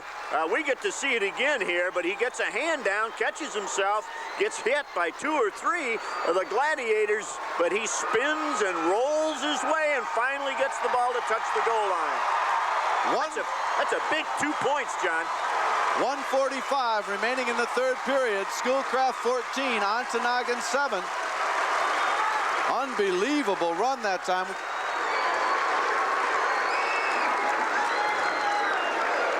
Well, we'll have some commercial breaks to make up in our post-game show by the looks of things. We needed to get away for a break there, and we didn't. But so we'll keep it right here momentarily and get this one going again. Just a great, awesome drive that time by the Schoolcraft Eagles as they moved 60 yards in 19 plays and used the same formation with the exception of moving it to the right or the left every play. John Johnson from the MHSAA brings us the word that Kirby Style across the century mark now. 21 carries, 103 yards on this ball game. Gentleman playing in his second state championship game. He gained about 40 yards last year for Schoolcraft when they won the D title. Back-to-back state championships would be nice for Larry Ledlow and company. But Ontonagon has certainly something to say about that yet this evening. And they'll need to get something going here offensively to reestablish themselves in this football game. Here's the kick, a low bouncer, coming down, bounding around. Gilmer will take it. He gets it at the 15, tries to dance around, gets by one man at the 20 out to the 25-yard line. And that's where Ontonagon will take it. I don't know if we've seen anything but squib kicks all day long. We saw the one football kicked off, and the punishment for that, in terms of the team that kicked it off, was to watch Marcus Longmire go about 89 yards with it for a touchdown. But squib kicks all day. Gladiators break the huddle now, trailing for the first time, or the second time actually, but for the first time in the second half, 14-7. I formation, wing is on the right side. Hill back to pass, looking up over the middle. It's intercepted by Schrader, his second of the day. He gets it inside the 30 down to the 20-yard line. Let's pause for 60 seconds on this, the MHSAA Championship Football Network.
Football continues with the Schoolcraft Eagles moving it about 2 yards on that first down play after the interception.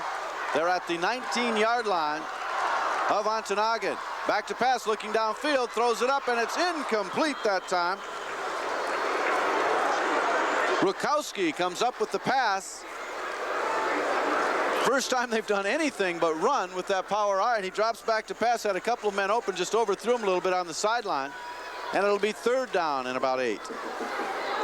Interesting play call after driving it right straight down the throat of the Ontonagon Gladiators on the first possession, getting the break here. Put it up top, trying to get the quick 6. Scott Booz out over the football. Ballantyne, Simmons are the guards. Pavlik and Phelps are the tackles. 2 tight ends in a balanced line. Power eye to the right side. Handoff goes left. Styles the ball carrier. Gets a yard, maybe 2. It'll bring up a 4th down situation. Before we get to that, let's pause 10 seconds. Allow our local stations along the line to identify themselves. No, we won't do that either. That is the end of the 3rd period with the score. Schoolcraft 14, Ontonagon 7. We'll be back in 60 seconds on this, the MHSAA Championship Football Network.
Championship Saturday, Class C style here. The start of the 4th quarter with Schoolcraft leading 14-7. It was inevitable that Schoolcraft was going to eventually break on top of this ball game. The way were they controlling the game, but the way they did it was just basic, hard driving, run on the ground football.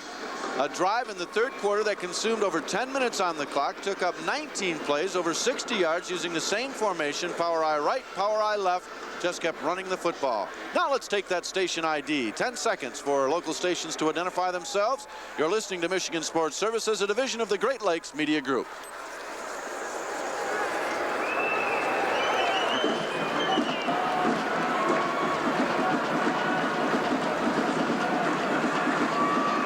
Coach Ledlow still out on the field talking to his team. They have a 4th down and 5 situation.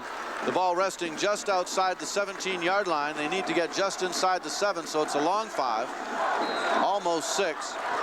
Quarterback Rukowski calling the signals. Power eye to the left side. Looks over the defense. 2 tight ends, a balanced line. He's rolling out to the right side. Got a little protection. Throws it up in the end zone. It's intercepted at the goal line, and they get it back to about the 6. Rukowski was getting big pressure that time from John O'Lilla. Jim Gilmer comes up with the interception. There was 3 white jerseys and 1 purple one back there, and really an ill-advised pass.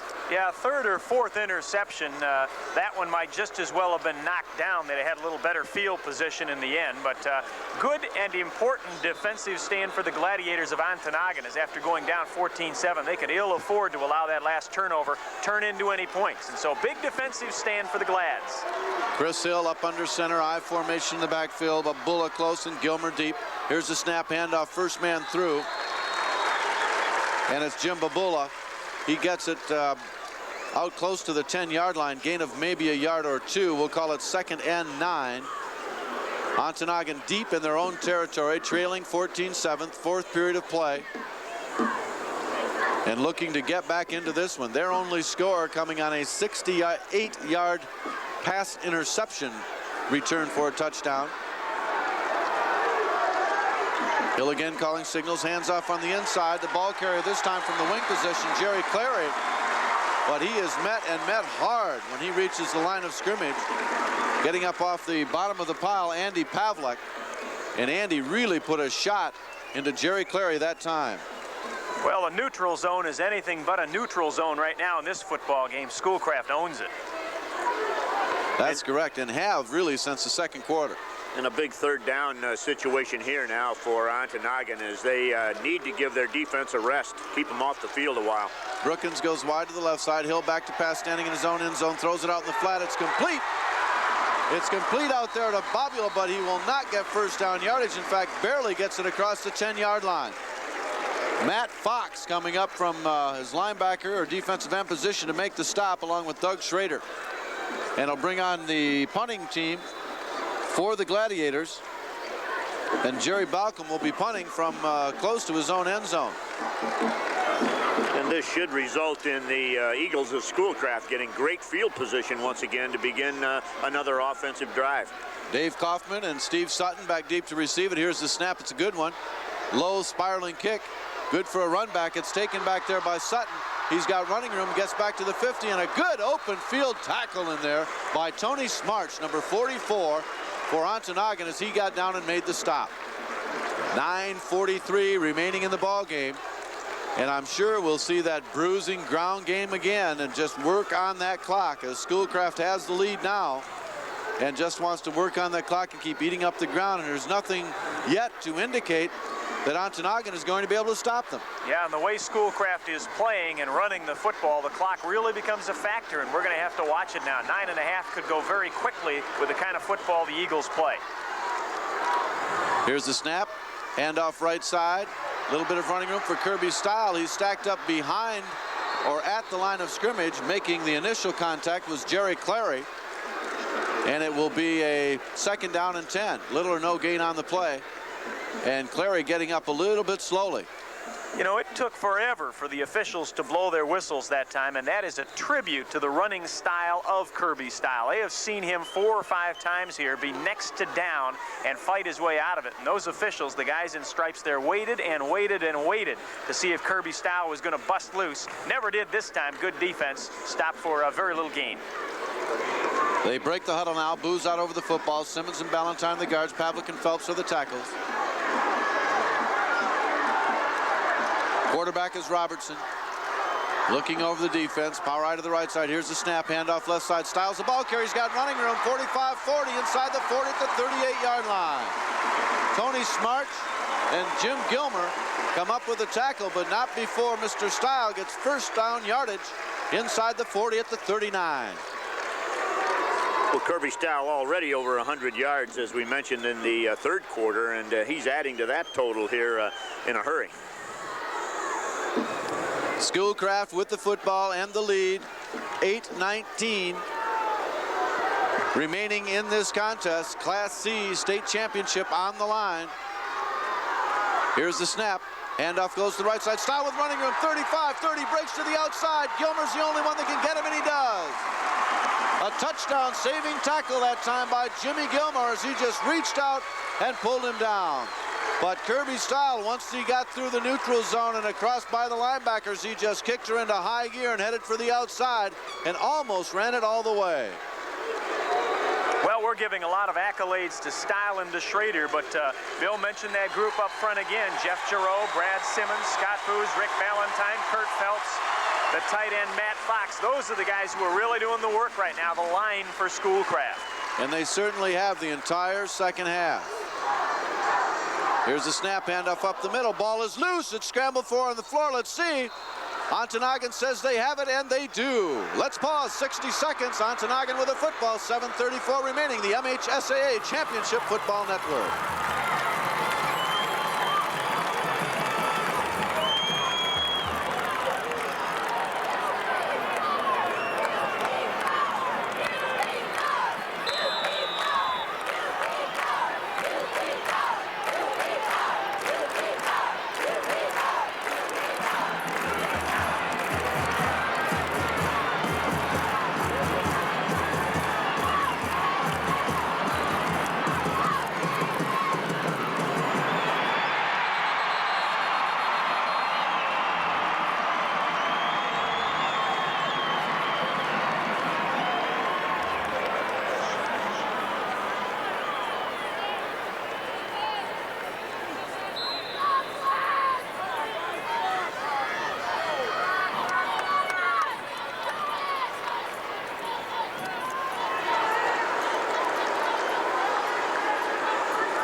First play from scrimmage after the turnover finds a mix-up in the backfield and great defensive pressure by Schoolcraft and a loss of 4.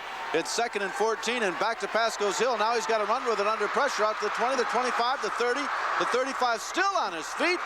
And a good run that time by Chris Hill, the quarterback. Finally, John Pryor brings him down, but not before he gets the first down. Out across the 35 to the 36-yard line. We'd have to take a little vote here. I'm not sure if that was an intended quarterback draw or not. We have a Schoolcraft player injured, but I think that was a quarterback draw, Bill. Well, I think it might have been too. At least the quarterback didn't look downfield very long to try to find a receiver. He definitely took a drop step or two, but then came right straight upfield, made a nice gain out of it. Matt Fox is the injured player down for Schoolcraft, and definitely looks like he's going through a little bit of pain there. While they attend to him, let's pause 60 seconds for another commercial break. 6:27 left in the game. Schoolcraft 14, Ontonagon 7. We'll be back in a moment on the MHSAA Championship Football Network.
Was okay, leaves the field under his own power, and on 1st and 10, Ontonagon goes up over the middle with a pass play intended out there for Tom Brookins, number 87, falls incomplete at 2nd and 10. The Gladiators in their own territory at the 36-yard line, trailing 14-7, 6:05 remaining in the final period. Class C state championship on the line. Here's the snap, back to pass Hill, looking up over the middle. It's complete. The big tight end's got it across the 45 at the 46, 47-yard line. He'll have first down yardage. John O'Lilla on the reception. Ben Pryor on the tackle. Hey, I like that. Throw it to that guy. He's a target. 6'3", 2 1/4, and a senior. They got to do that again. Well, they have not used him very often, Mark. He is a big target out there, and they need to loosen up this Schoolcraft defense a little bit, as Schoolcraft really has a front wall of about 8 or 9 people at times. That'll loosen you up in a hurry. Here's the snap. Hill back to pass again. Good protection. Cocks his arm. Throws up a long one down the field. He's going to come back for it. It's incomplete. Jerry Clary had to come back as Chris Hill was blasted just as he was about to throw what we like to call a delivery sack. Kirby Style came in from his defensive end position, boy, and he was coming like a steamroller, and he nailed Hill. Well, it'll be 2nd down and 10. I think Kirby Style dreams about those as when he carries the ball, people get to hit him. I think he loves that defensive end where he gets to tee off every once in a while and put a little hammer on somebody. All right. Here's the snap. Hill going back to pass again. Being pressured, throws it out, incomplete. It'll bring up 3rd down now. Let's go down to the stadium floor and our sideline announcer, Mike Carey, with the latest on another injury report. Mike?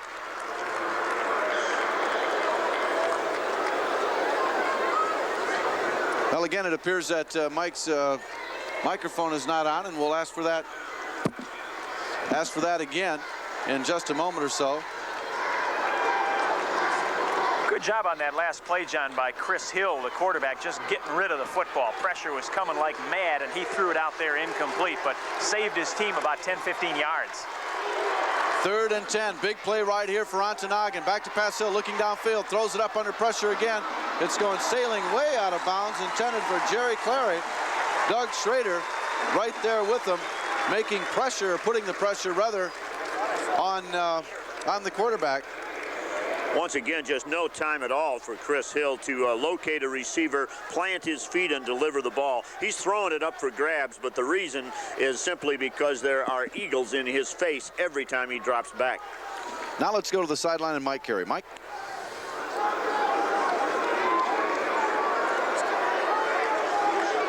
who went down just a moment ago, is up and around. He had a minor bruise to his knee. He's going back in momentarily. Okay, thank you for that report. Long end over end kick coming now. Hits on the 20-yard line and takes a Ontonagon bounce, and it'll go down to the 10-yard line. So Schoolcraft will get it with 5:12 remaining in the ball game. Well, the officials gave a very long look at the punter there as there was pressure coming for Schoolcraft. 3 players dove at that football, tried for the block. They missed. They connected just a little bit with Jerry Balcom, the punter. He went down but bounced up quickly, and they didn't go for the flag. Pretty close. Very close.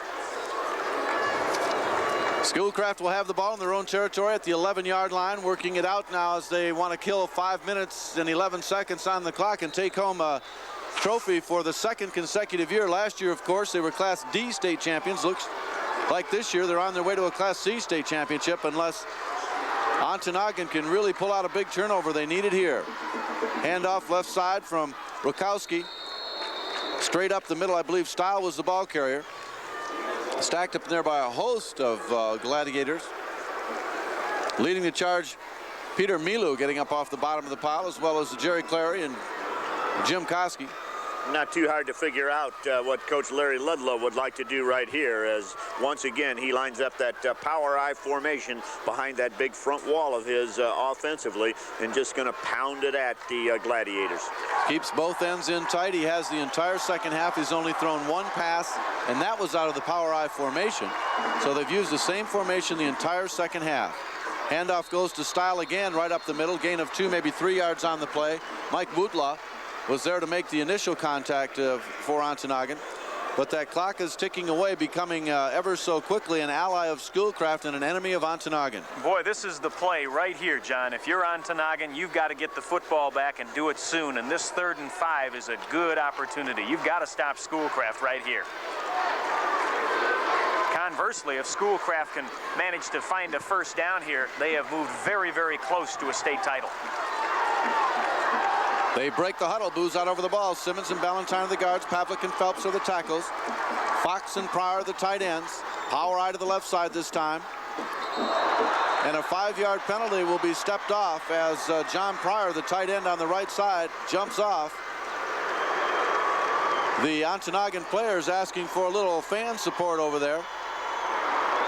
And you know, their coach told us in his interview, pre-game interview, and it had it in his game notes and everything else. He said, you know, we've just really made the big plays all year long. We've did what it takes to get into the playoffs and to get here. And they're still in this ball game, out of it by no shape of the imagination. And they certainly have not controlled the line of scrimmage or the football at all. Well, and the play call has certainly changed for Schoolcraft from 3rd and 5 to 3rd and 10. We'll see if they fake and go for that pass again. Here's the snap. Roll out to the left side. Rukowski, the ball carrier, gets it across the 10, the 15, and he'll be dropped at about the 18-yard line. Short of the first down. Tom Brookins there to make the initial charge. Also coming up with a little help there, Jim Bobla, number 33, and it will bring up 4th down and about 4. And there is still life for the Upper Peninsula. They lost the Class D final this morning to Minden, 31-0. And a lot of those folks who watched Lake Linden-Hubble play in that first game are still here watching Ontonagon now. And their Gladiators are going to have one last chance with about 2.5 minutes left to win this football game. Punter standing at his own 5-yard line. Here's the snap. He gets the kick away. High spiraling kick. Coming down, it'll hit right about the midfield stripe and take a big bounce for Schoolcraft. Goes out of bounds, and it'll be Ontonagon's ball at the 39-yard line with 2:32 remaining, down by 7. Well, the Gladiators had better be thankful there's such a thing as a sideline as they let that football drop, and it took a huge hop and stopped up for one more hop, but might well have kept right on rolling. Instead, it's out of bounds, and as you mentioned, they've got not bad field position, about 2.5 minutes in which they need to negotiate 61 yards. 61 yards away from pay dirt and a chance to tie or win this ball game. And the Schoolcraft crowd comes alive, yelling defense, and they're pressuring the passer again, but he does get it away, but it's covered very well. It's complete out there to number 33, Jim Bobla, and he's tackled immediately by Doug Schrader, and he didn't gain a thing on that one. It'll be 2nd and 10. And the clock remains running also as the receiver did not get out of bounds. Doug Schrader right there to make the tackle as soon as he caught the ball. And that's a key here. The Gladiators not only need to move the ball, but they need to stop the clock. Chris Hill is getting absolutely no time whatsoever to set up and throw that football. And they're trying a few screens, but the screens are even covered well. Quarterback sneak by Chris Hill. Must have saw something that we didn't see. Well, that's not a bad play, I don't think. You guys are kind of frowning a little bit, but Schoolcraft is pursuing and sending 5 and 6 people in real fast on every play. And it's, again, one of those situations where if Chris Hill can get through that first wave, maybe he can make 10 or 12 or 15 yards. Ontonagon with 3 timeouts remaining, but right now they're facing a 3rd and 7. The ball in their own territory at the 42-yard line. Chris Hill calling his signals, back to pass, getting protection this time. Throws it out, and it's incomplete out there, intended for Jim Gilmer. Jim stopped the pass pattern, and the ball was overthrown, both he and the defender on that play. And now we'll get a timeout with Ontonagon. We'll take it as well. 1:14 remaining in the contest. Schoolcraft 14, Ontonagon 7. We'll be back after this on the MHSAA Championship Football Network.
It's all come down to one play. 4th and 7 for Ontonagon.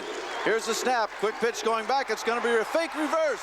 Now they're going to run with it out to 45, battling for first down yardage. I don't believe he got it. It's going to be very, very close. Boy, it's all in the mark. Great run by Gilmer to get close, and it's all in the mark, and it looks to me like they've given him enough yards for the first down. We can't see the ball from here where they've marked it, but if it's if the nose of the football is across the 49-yard line, they do have the first down. I saw it just for a second on the monitor in front of us, and it looked to me like the entire football was across the 49-yard line, which should mean first down. If that's true, they'll get a first down because they just have to cross the 49. It's going to be very, very close, and Jim Gilmer fighting for that first down yardage. Give them new life, and we'll see. First down it is. The Gladiators are still alive. What a big play for the Gladiators that was. Jim Gilmer just really determined as the play developed. It looked as though it was going to be a reverse, but Jim Gilmer elected to keep the ball, and boy, he had to fight his way through about 3 defenders, then got into a little open territory, and then the defense caught up with him finally, and he just barely made the first down. 1st and 10, Ontonagon, 1:06 remaining in the contest. They trail by 7. They're at the midfield stripe. Back to pass. Hill throws it out in the flat. It's overthrown. Chris Hill, 46 of 107 through 9 games, 5 touchdowns, but 8 interceptions. John Pryor there on the coverage defensively, but the ball intended for Jerry Clary was clearly overthrown. Well, you know, this rash of incompletions, though, really aren't Chris Hill's fault because he's not having enough time back in the pocket for the patterns to develop. He's having to throw the ball before these guys are making any kind of cuts or half the time even looking for the football. Well, with 2 timeouts remaining, I think they're going to have to go over the middle and maybe hit the big tight end there, number 83, John O'Lilla. They only threw to him once, and it was a completion. And they're going to talk about it, and we'll keep it right here and talk a little bit about what they might do with 50 yards to go and only a minute 2 to go for it. Certainly have not found any one thing that will work against Schoolcraft all day. There's been nothing that they've done that they can always say, well, we can go to this if everything else fails. That play has not been there. Yeah, I'll be curious to see the stats at the end of this one. I'm not sure if the Gladiators have 100 yards in total offense. They really have not found any plays that work very well. Biggest play of the day was either a busted play or quarterback draw. We're not sure which, in which Chris Hill scrambled for about 15 yards. But other than that, they've really not found much that'll work against Schoolcraft. They've stayed in by playing good defense when it counted down inside the 20 and forcing 5 or 6 Schoolcraft turnovers.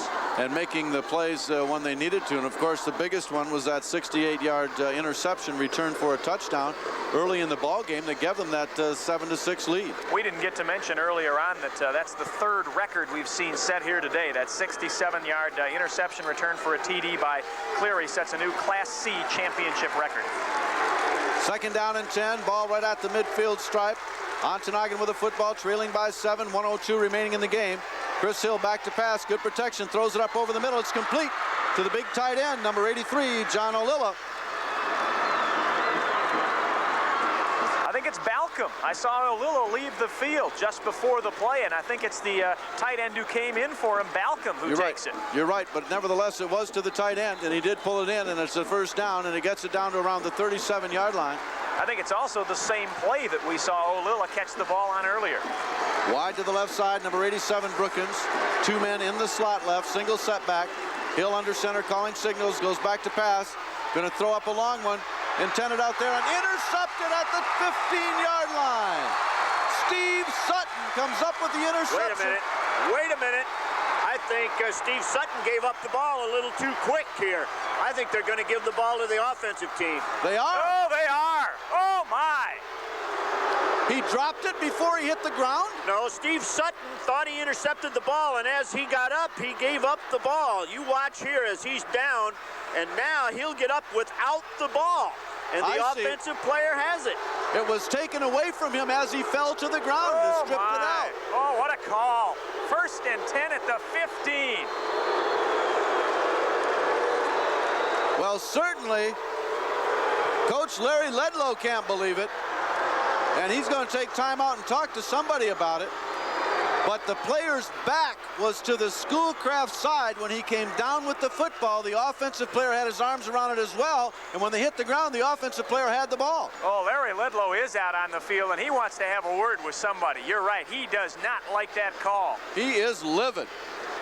And he wants to talk to the gentleman that called it. He's going all the way across the other side of the field. Boy, oh boy, big play, and now Ontonagon is only 15 yards.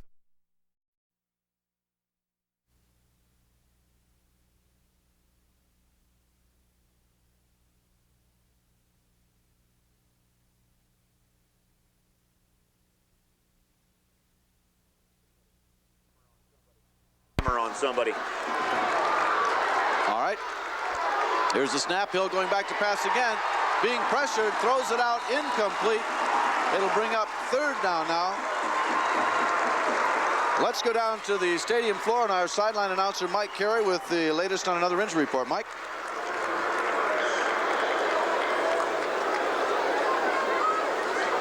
Well, again, it appears that Mike's microphone is not on, and we'll ask for that again in just a moment or so. Good job on that last play, John, by Chris Hill, the quarterback, just getting rid of the football. Pressure was coming like mad, and he threw it out there incomplete, but saved his team about 10, 15 yards.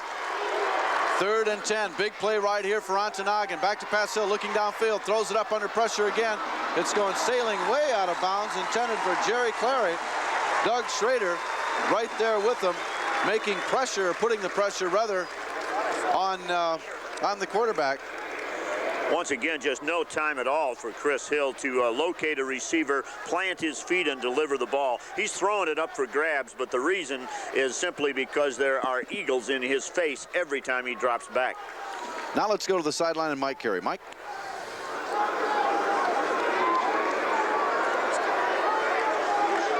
Who went down just a moment ago, is up and around. He had a minor bruise to his knee. He's going back in momentarily. Okay. Thank you for that report. Long end over end kick coming now.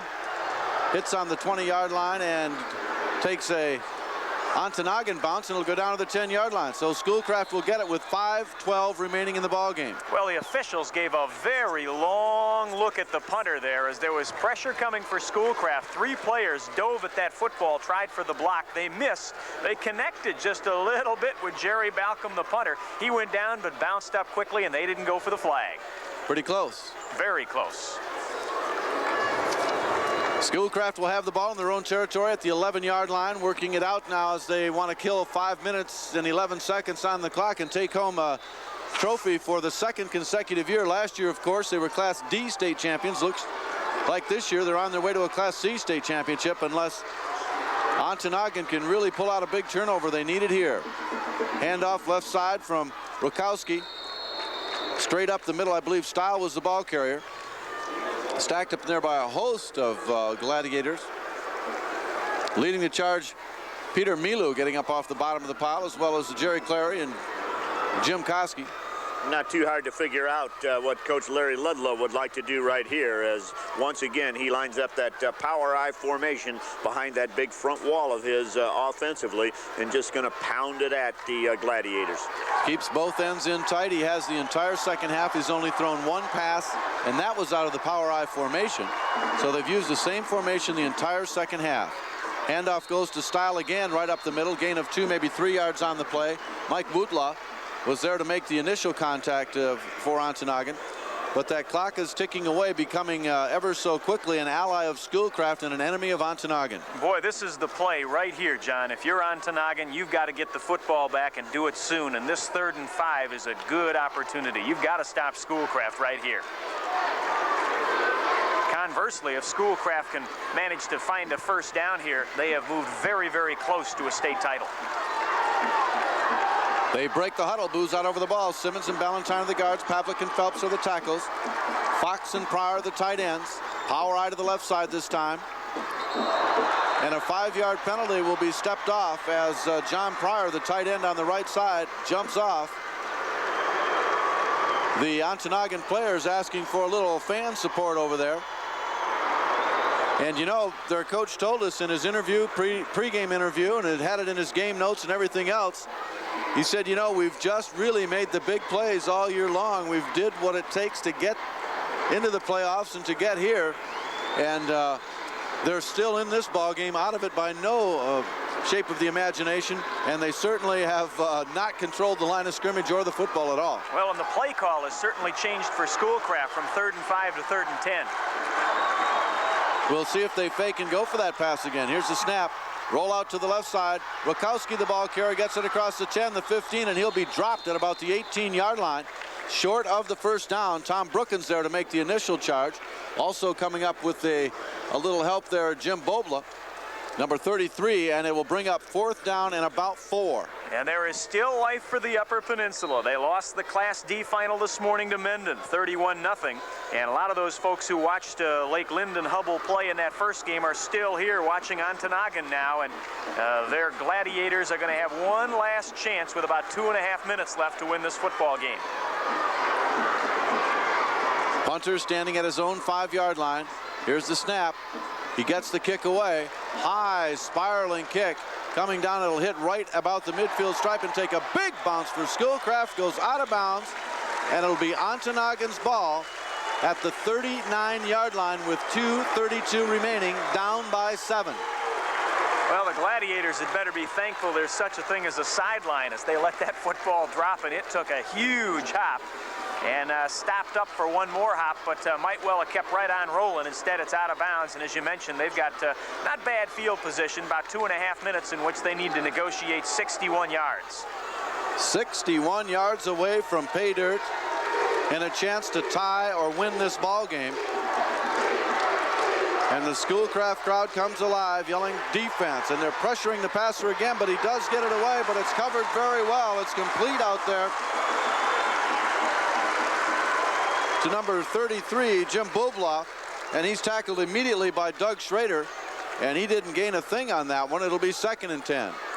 And the clock remains running also, as the receiver did not get out of bounds. Doug Schrader right there to make the tackle as soon as he caught the ball, and that's a key here. the Gladiators not only need to move the ball, but they need to stop the clock. Chris Hill is getting absolutely no time whatsoever to set up and throw that football. And they're trying a few screens, but the screens are even covered well.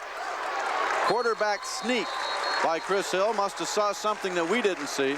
Well, that's not a bad play, I don't think. You guys are kind of frowning a little bit, but Schoolcraft is pursuing and sending 5 and 6 people in real fast on every play. And it's, again, one of those situations where if Chris Hill can get through that first wave, maybe he can make 10 or 12 or 15 yards. Ontonagon with 3 timeouts remaining, but right now they're facing a 3rd and 7. The ball in their own territory at the 42-yard line. Chris Hill calling his signals, back to pass, getting protection this time, throws it out, and it's incomplete out there, intended for Jim Gilmer. Jim stopped the pass pattern, and the ball was overthrown, both he and the defender on that play. And now we'll get a timeout with Ontonagon. We'll take it as well. 1:14 remaining in the contest. Schoolcraft 14, Ontonagon 7. We'll be back after this on the MHSAA Championship Football Network.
It's all come down to one play. 4th and 7 for Ontonagon. Here's the snap. Quick pitch going back. It's going to be a fake reverse. Now they're going to run with it out the 45, battling for first down yardage. I don't believe he got it. It's going to be very, very close. Boy, it's all in the mark. Great run by Gilmer to get close, and it's all in the mark, and it looks to me like they've given him enough yards for the first down. We can't see the ball from here where they've marked it, but if it's if the nose of the football is across the 49-yard line, they do have the first down. I saw it just for a second on the monitor in front of us, and it looked to me like the entire football was across the 49-yard line, which should mean first down. If that's true, they'll get a first down because they just have to cross the 49. It's going to be very, very close, and Jim Gilmer fighting for that first down yardage. Give them new life, and we'll see. First down it is. The Gladiators are still alive. What a big play for the Gladiators that was. Jim Gilmer just really determined as the play developed. It looked as though it was going to be a reverse, but Jim Gilmer elected to keep the ball, and boy, he had to fight his way through about 3 defenders, then got into a little open territory, and then the defense caught up with him finally, and he just barely made the first down. 1st and 10, Ontonagon, 1:06 remaining in the contest. They trail by 7. They're at the midfield stripe. Back to pass. Hill throws it out in the flat. It's overthrown. Chris Hill, 46 of 107 through 9 games, 5 touchdowns, but 8 interceptions. John Pryor there on the coverage defensively, but the ball intended for Jerry Clary was clearly overthrown. Well, you know, this rash of incompletions, though, really aren't Chris Hill's fault because he's not having enough time back in the pocket for the patterns to develop. He's having to throw the ball before these guys are making any kind of cuts or half the time even looking for the football. Well, with 2 timeouts remaining, I think they're going to have to go over the middle and maybe hit the big tight end there, number 83, John O'Lilla. They only threw to him once, and it was a completion. And they're going to talk about it, and we'll keep it right here and talk a little bit about what they might do with 50 yards to go and only a minute 2 to go for it.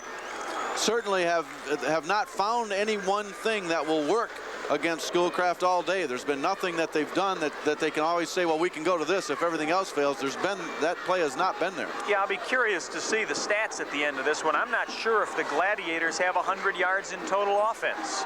They really have not found any plays that work very well. Biggest play of the day was either a busted play or quarterback draw. We're not sure which, in which Chris Hill scrambled for about 15 yards. But other than that, they've really not found much that'll work against Schoolcraft. They've stayed in by playing good defense when it counted down inside the 20 and forcing 5 or 6 Schoolcraft turnovers.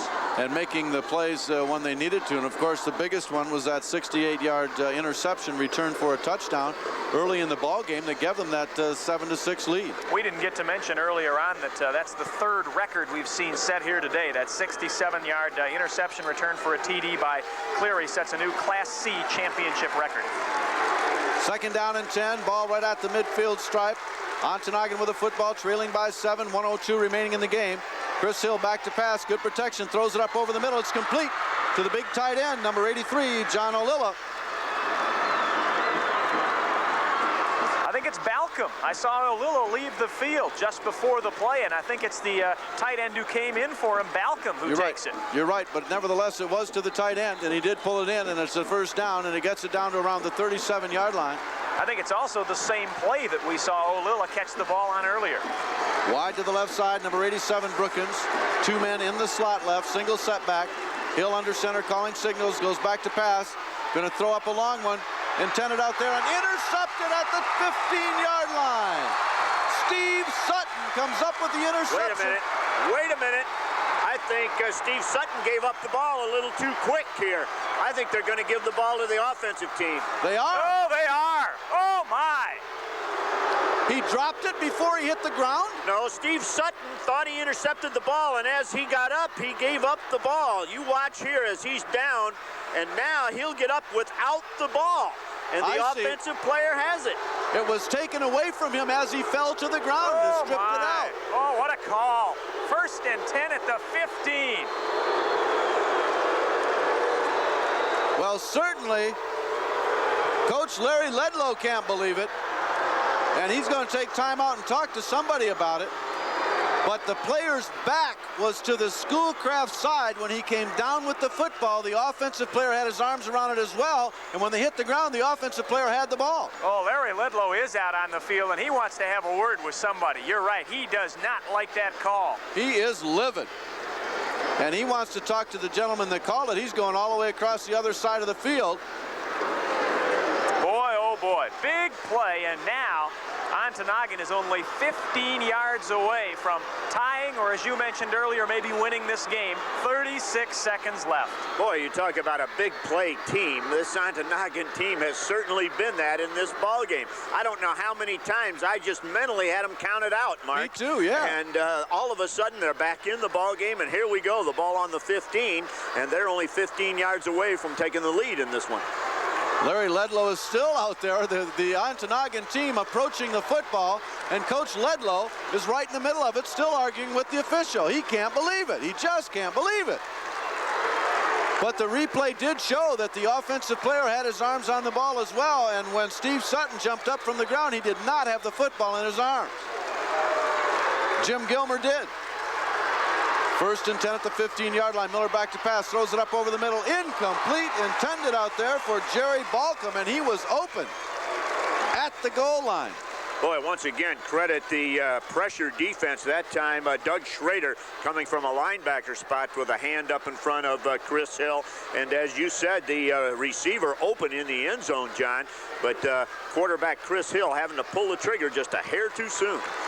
Wide to the left side, Tom Brookins in the slot left. 22, Jerry Clary. Tight end is on the right side. Here's the snap. Hill back to pass, looking over the middle. Throws up a pass for the tight end. He's going for it. Incomplete. Good defensive coverage by Ben Pryor, guarding Big John O'Lilla, and it's going to be 3rd and 10 from the 15. Boy, you know, it looked like Big John O'Lilla was clearing out the defense by just running to the football. He's 225 pounds, and he was just muscling his way into the end zone where he was going to try and catch the football.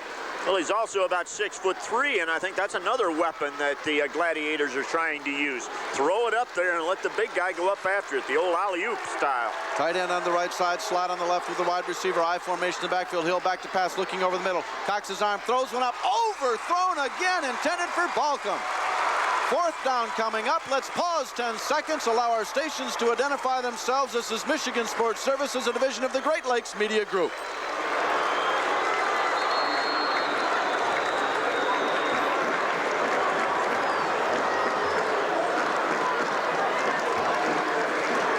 Gentlemen, I hate to say it, but Chris Hills had that man open in that same position twice and overthrew him. That time, he was just about at the 1-yard line, had good coverage. He may not have gotten into the end zone, but it would have been 1st and goal. He would have gotten the first down. He's just overthrown him twice in that same position. Yeah, I'm not too sure he wouldn't have gotten in the end zone. His momentum was such that I can't see how they'd have stopped him short of the goal line. Boy, what a finish. Well, the Gladiators have decided to keep some people in now, and they're sending out just 2 receivers. And you're right, John. Balcom was open twice now, and they still have not been able to connect. Boy, talk about a big play. Here we go. 4th down, 21 seconds to go. 4th and 10, the ball at the 15-yard line. Schoolcraft 14, Ontonagon 7. Ontonagon with the football. State championship, Class C on the line. Rick Ballantyne, number 52 for Schoolcraft, jumping around in there now, patting everybody on the shoulders, firing everybody up, saying, this is it. We stop them here. The trophy's ours. Here we go. Mosler out over the ball. Koski and Strong are the guards. Coffey and Hufferl are the tackles. 2 tight ends, I formation. Here's the snap. Hill back to pass. Getting pressure. Gonna throw it up. Incomplete. That's all. Well, you got to give Ontonagon credit. They got their chances. Boy, they sure did, John. Unbelievable. As you watch this ball game, I just never would have believed that Ontonagon could have been knocking on the door to score the tying points here at the end of the ball game. I thought they were out of it a couple of times. They are a scrappy bunch and an opportunistic bunch of young men. Opportunistic. Some people on this side would probably use the word lucky, but nevertheless, whatever you want to call it, they were there and had the chance with under a half a minute to go for 4 plays. They got about 15 people on the field here playing defense with 16 seconds left here. Some of these white shirts are going to have to leave.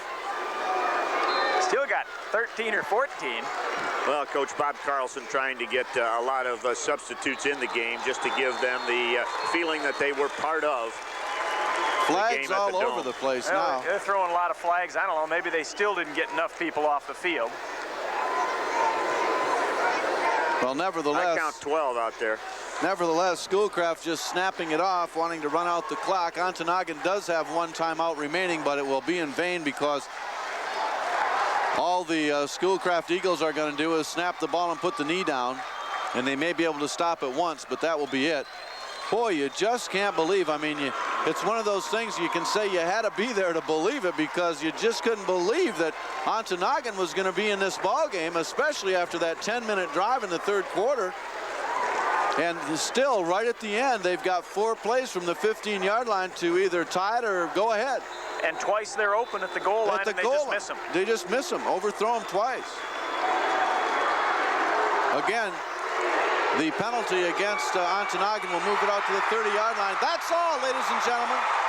The final score, Schoolcraft 14, Ontonagon 7. The Eagles have captured their 2nd consecutive state championship. This one in Class C, 14-7 over Ontonagon. We'll be back with our post-game features and a talk with the winning coach right after this on the MHSAA Championship Football Network.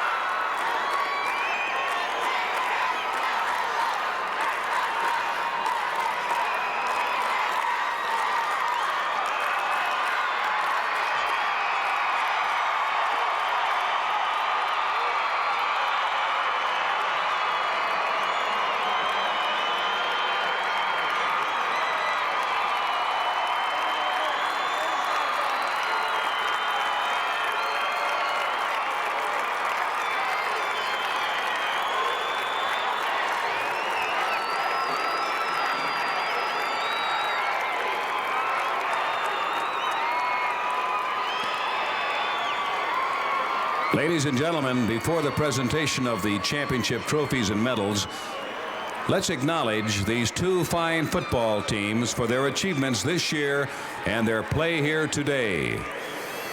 Ontonagon, the Gladiators, and the Eagles of Schoolcraft.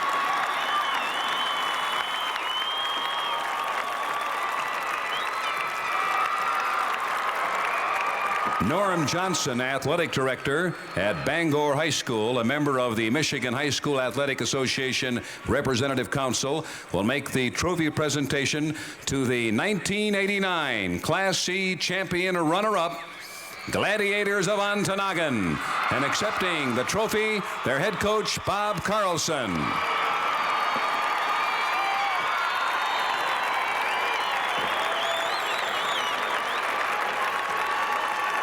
And now, Mr. Johnson will present the Class C championship trophy to the Eagles of Schoolcraft. Head coach, Larry